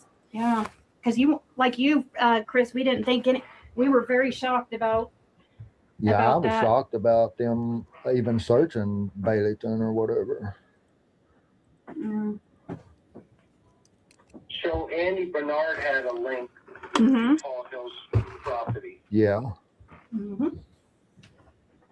And And there's pigs too. There is a pig. He used to have pigs there. He used to kill pigs every or hogs every Thursday, but I've not talked to him in a long time to even know if he still does it or whatever, or had been doing it. so is that a hog? Are there hogs or pigs up there? Yeah, he's always owned hogs and pigs. He's killed. Andy Bernard is? Oh no, not Andy. No, Paul. I'm talking about Paul Hill. Your uncle. Yeah, where they were searching How on. about Frankie and Randy? I don't think they've got hogs or anything. I think they just helped their dad. Yeah, did they work How for? many are up there? How many pigs are up there? Do you know? Guess. Oh, I don't even know. He'd all the time go to Kentucky and buy a bunch and bring in, and then he's always slaughtered every Thursday for as longest as I can remember. Oh wow! And what's he do? Does he sell sell the meat? Yes, he's got a big cooler and stuff there, and a lot of the locals and stuff goes there and gets meat. It's a tell them how they pay. Or I it's- mean, if he's not there, they just put the money in a little old box there, like a lock box. And if they ain't got money, they just write down what they got and stuff. Of course, they're on camera most time, or used to was, back years ago. the honor system, basically. And see, he owns sawmill too, and cuts a lot of lumber and all that. And a lot of the locals, they'll go there to get lumber and stuff. Did And his sons work for him a lot? I don't know if his sons ever worked for him. I mean, they are ones in the tree business. So I mean, every time I've been to Powell's, I've never seen them down there, but I ain't been to Powell's in years. So So essentially, he's got like this little, like a little honor co-op thing where folks can come and yeah, you know, I if they mean, need food, and pay for it and take it, and if they can leave a note or something, and he'll collect it later. Yeah. Is that accurate? yes. I mean, if they come, Just like regular country living, right? Yeah. yeah, pretty much. I mean, but with that being said, though, that gives a lot of people access to his property. That's a little more common out in rural areas. I never can pronounce that word. Out in the country, my papa used to do the honor system when he was out and about, whether he was a diesel mechanic and a few other things, diesel mechanic, farmer, stuff like that. And so he would have a little box that people like say they wanted a bale of hay. It's the honor system. But I can tell you right now, he knew how many bales of hay he had. This really isn't that uncommon. That he may not be aware of and stuff. Sure. Did I ever tell you I used to live in Spring Hill? Oh, really? That's nice. Spring Hill, Tennessee. You know where that's at? Not really. I do. I think I stayed there one time when I was coming. How far is that from Beach Creek or from Ben Hill? Oh man, so it's just below Franklin, Tennessee, in Williamson County. Okay, so it's And Yeah, I don't even know where Franklin lived even there. is. It's around Nashville. It's a very, very, very uppity suburb. So I don't know how Ziggy found it on her way to go down to Beach Creek. I think she's confused with another Springdale. Yeah, I lived there for about almost 4 years. that's a Years nice ago. area. My aunt lived there in Yeah. Franklin. Yeah, yeah. So, you know, that's where I learned all about meat and threes. So Okay, so let me ask you, you know, now this is where, and Fred, I want to hear your opinion first, and then Ziggy, I want to hear Okay. yours, okay? mhm. Fred first. Look, a lot of people have thrown a lot of shade at you, Mhm. okay? Would you agree? Yes. Okay, and you know, what you have admitted to in terms of, you know, you've done your time, you know, when you've been in trouble and et cetera, and you know, you sound like the kind of guy that, look, you know, I'm not going to be in the middle of this whole thing and start lying, because this is obviously, at some point they're going to solve this case. Oh yeah. Okay. And when they do, the last thing anybody wants to be on the side of, I told the, you know, the authorities a bunch of lies, right? That would be kind of like really Yeah. bad, Yeah, it especially would be. in a murder case this high, or Right. this high profile. Mm-hmm. Mhm. I guess I shouldn't say murder case, but Oh, but I heard it. In a murder case this high, then Chris says high profile. Should it say the big M? Shouldn't say the big M word. at this time, a death investigation, because I don't think someone's alive. Do you? Well, that goes into Probably not at this point in time, but see, I collected information out of Knoxville that a guy supposedly tried to say he knowed where Summer was and stuff. Supposed to been in a motel there at Knoxville and all that. But I turned all that information into the law enforcement. And that was when you were in the halfway house. I remember Don saying he used to go to Kentucky a long time ago. Do you remember him saying that? I've never known of him saying anything about going to Kentucky. Just Knoxville. I know he was going to Knoxville, but I didn't know So nothing. he would go to, but he said he used to go there to buy dope. Yeah, at Knoxville, yeah. Did he? Yeah, Knoxville, right. So now this is the big question I was going to ask you. What's your opinion as to, with all the knowledge that you have, what's your honest opinion as to what you believe is taking place here with Summer Wells? And how did it happen? What do you think? I don't know how to talk about that, really. Or like, Yeah, but what did you tell the police? well, Well, I mean, at first, I told him, I said, most likely that it was a accident cover-up way Don was acting, you know. But that was Okay. my first thing I talked to the police about. But they act like that they didn't feel like it was a situation. Do what? Did the police ask you about how you thought that would have happened? No, I don't think so. Okay, so what did you tell them when you said it's an accident cover-up? Why do you think it was an accident?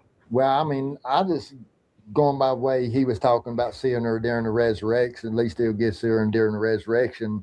That made me feel like he already thought she was dead. That's all I was going on.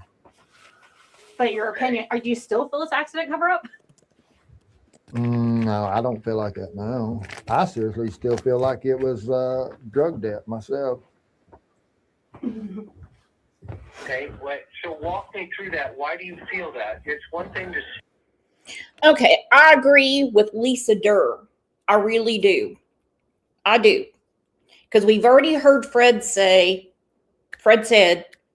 that when he came back into the holler, he saw a lot of police and he was told there's someone's missing.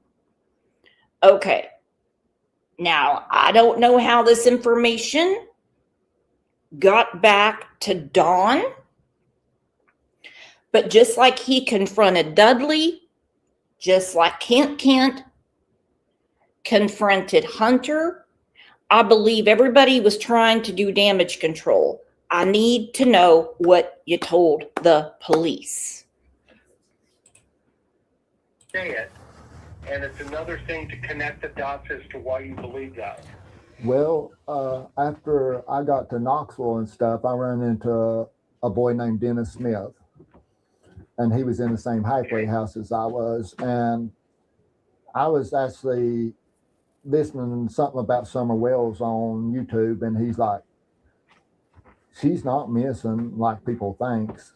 He said, I know where she's at and stuff, and I just figured he was blowing smoke at me, kind of. And then he's like, well, Don and Andy owed the drug debt in Knoxville, and he said a specific number. It was like 48,000 and some odd dollars. I can't remember exactly, but he was saying he said the number all the way out. But he was allowing that it actually was supposed to went down on. Actually, what he told me is that Summer was just supposed to be held until Don and Andy brought the money, and that they came to get Summer on the 13th, and where the CS was coming on the 14th, they agreed to pick her up on the 15th and do the transaction then. So, and then he said, when, this is what he's telling me and stuff. He said, when, after all that happened and stuff, instead of Don and Andy bringing the money, Don takes and calls her in missing. And he said that's when things started going south. He didn't say what, but he just said that it made it where there was no return of Summer without a bunch of people going down. So why Summer? I don't know. It was actually supposed to be 2 kids, but I don't know. According to that guy. According to this guy, but he kept mentioning Summer Wells's name and a Jonathan Tate's name. But he said Jonathan Tate was never reported missing. Who's Jonathan Tate? I don't know. It was just somebody that was Child. It was a child, that little boy that was supposed to be held where Summer was held. With how many kids? And they was 11 of them, and all they was 10 girls and 1 boy that they was supposed to be holding like that at that place, moving them between them 3 motels and that 1 house. And see, when I tell them how you got to that halfway house, like how long you had to wait. It seemed like it was. That ain't important. I think it is. But when I took and turned the information and stuff in, I mean, this boy went as far as at the how am I trying to say this? When I had him to take, and I was trying to get me video surveillance that up Summer Pacific, because I thought he may just been bullshitting me, because he's talking about wanting reward money and stuff. And I told him, I said, listen, I'm going to have to turn all this in TBI. He said, I'm cool with that and stuff.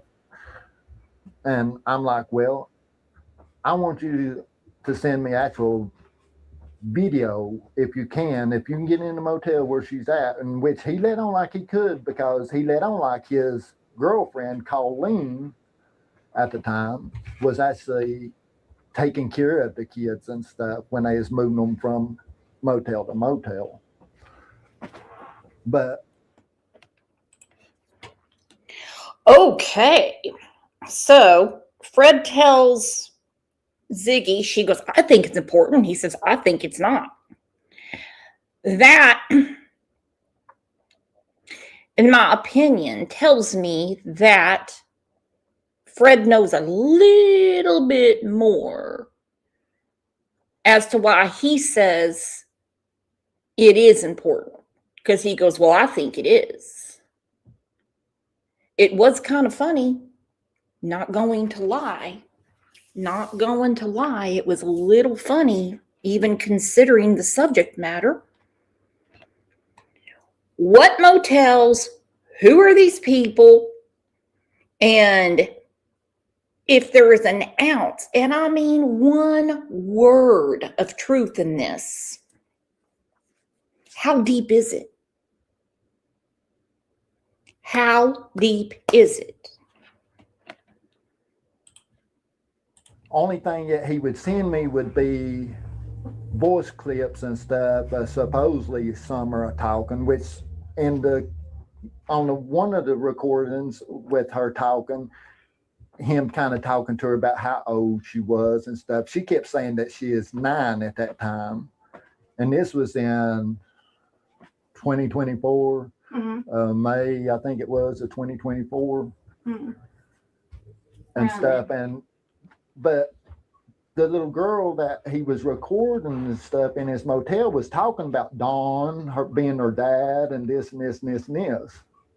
So I turned all that information in to Hawkins County, and the TBI come out and dipped my phone and stuff, and with all that information, and then we went over maps and stuff where the motels was at Knoxville and all that.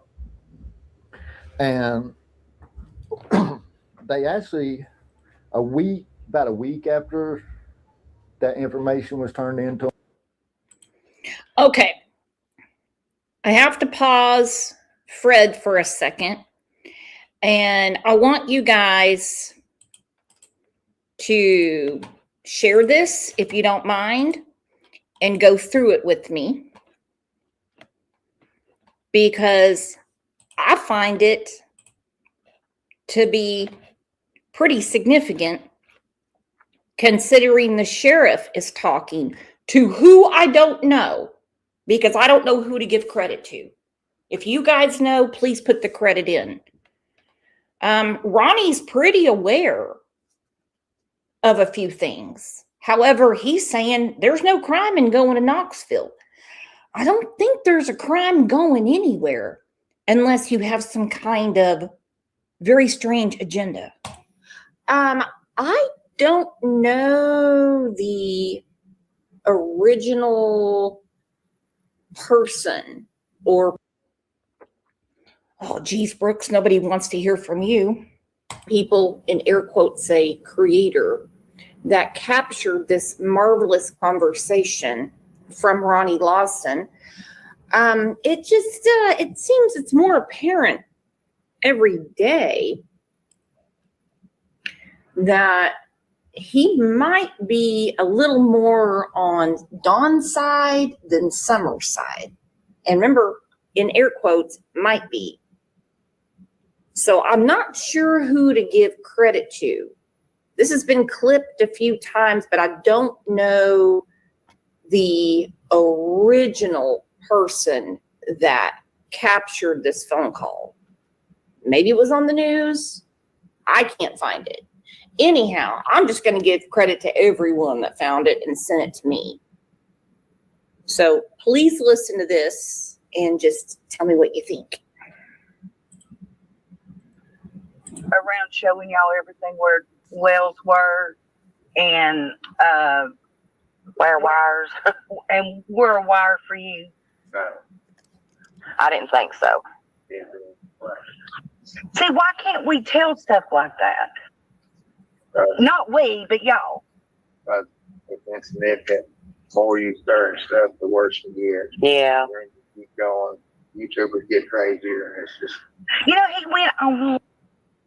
She called him in this one time. Do what now? She called him in that he was missing. Uh-huh. Got him blocked for that house. Oh my gosh. So did he really go to Knoxville? Yeah. He really did. See, you can't tell if they're telling the truth or lying. There was no law against going to Knoxville. Nope. She tried to stir it up like he's on some big adventure. Is that the time that they supposedly followed him to all of his drug dealers' houses because he led y'all there to show y'all that he was buying drugs and not? No. That is.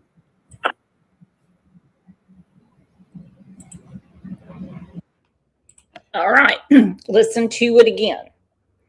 And I agree wholeheartedly with two Boston moms. No member of law enforcement is going to tell you what they know. They will flat out tell you,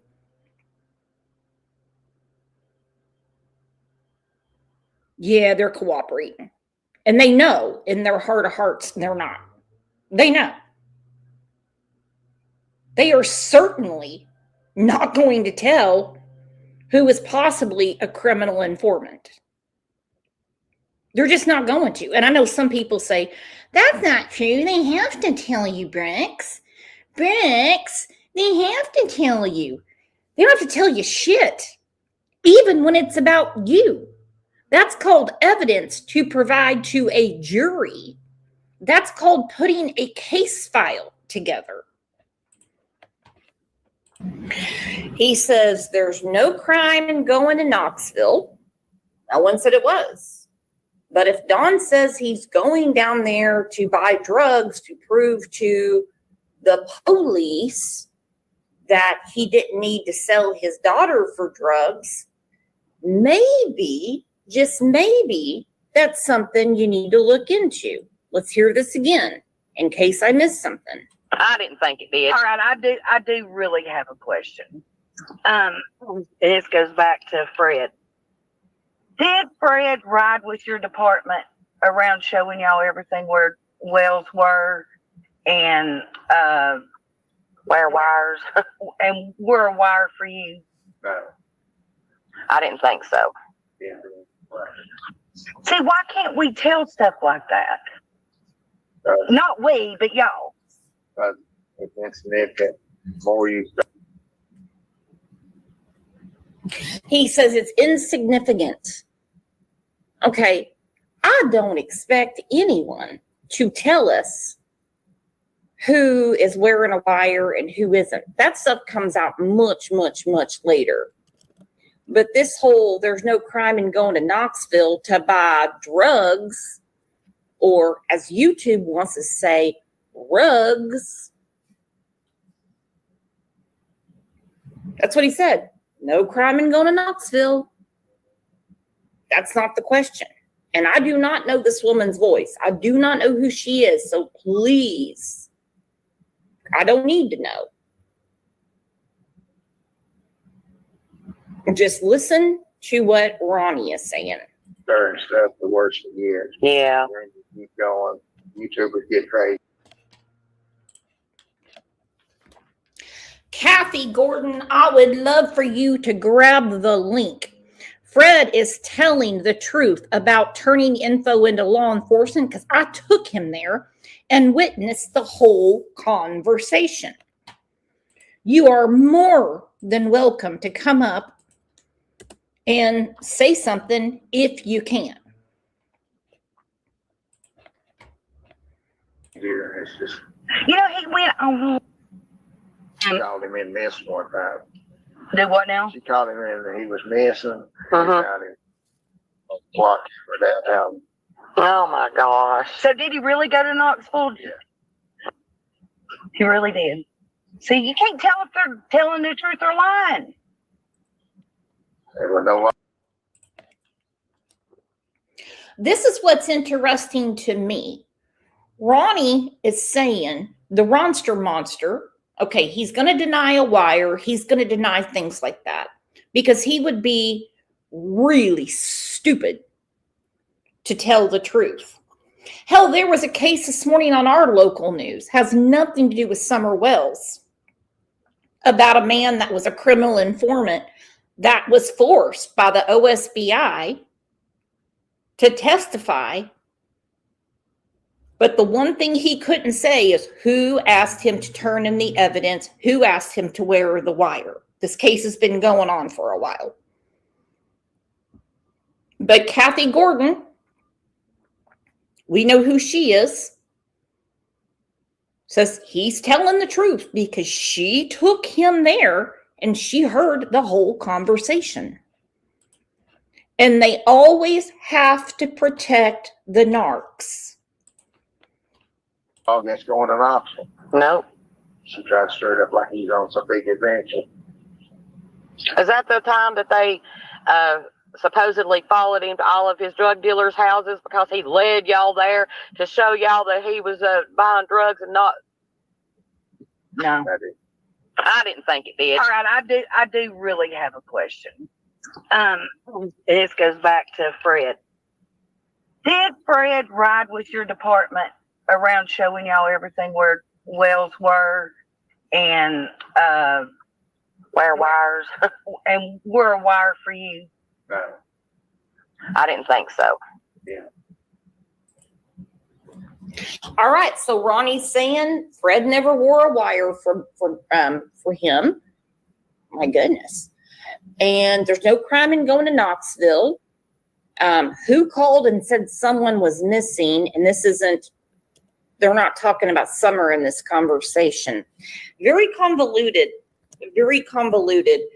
I hope Fred did wear a wire, especially when he supposedly brought booze up to Ben Hill Road. I mean, Ronnie is saying the YouTubers get crazier every day. Who's crazier? You for not keeping tabs on Don, who said publicly he was going to Knoxville to buy drugs to show you all that he didn't have to sell his daughter in order to get drugs. So who's crazier? The YouTubers, law enforcement, or Don? You all be the judge. Leave me a comment. And again, you all be the judge and leave me a comment. Brit94, that's why I'm surprised he would admit to recording things. That's a double-edged sword. because I believe that was repeated, some pillow talk with his wife. And by that time, he was safe and sound in Indiana, in another state. Somebody would have to want you real bad to come up there. And I agree 100% with the defense perspective. Law enforcement are never supposed to comment about an active case. You never, ever show your hand. They haven't said much, but they've said enough. And it gets worse before it gets better all the time. Kathy said, the women talking is Ellie and Nana for life, and Six Up put it out because she was with them. Okay, good to know. Well, then that's who the credit goes to. Thank you for that. Thank you for that. And I also want to say thank you to all of you being here. I want to give a presumptive thank you to whoever listens on the replay. I want to give a thank you to Zach for gifting memberships, Angel P for hanging around for 53 months, Stacy for the super sticker, Jenny for being around, hanging around for 31 months, and Yelva for supporting the channel. And of course, to the infamous Mod Squad, who does an amazing job every day. Again, thank you for being here for all the right reasons. And I will be back here tomorrow at 9 a.m. I have something I need to do this afternoon, so there won't be a second show. So please be here 9 a.m. Central Time. Ooh, Britt, and a big thank you to you, baby girl. All right, you guys enjoy. Enjoy your lunch, enjoy the weather, enjoy the pool, enjoy all. Bye-bye.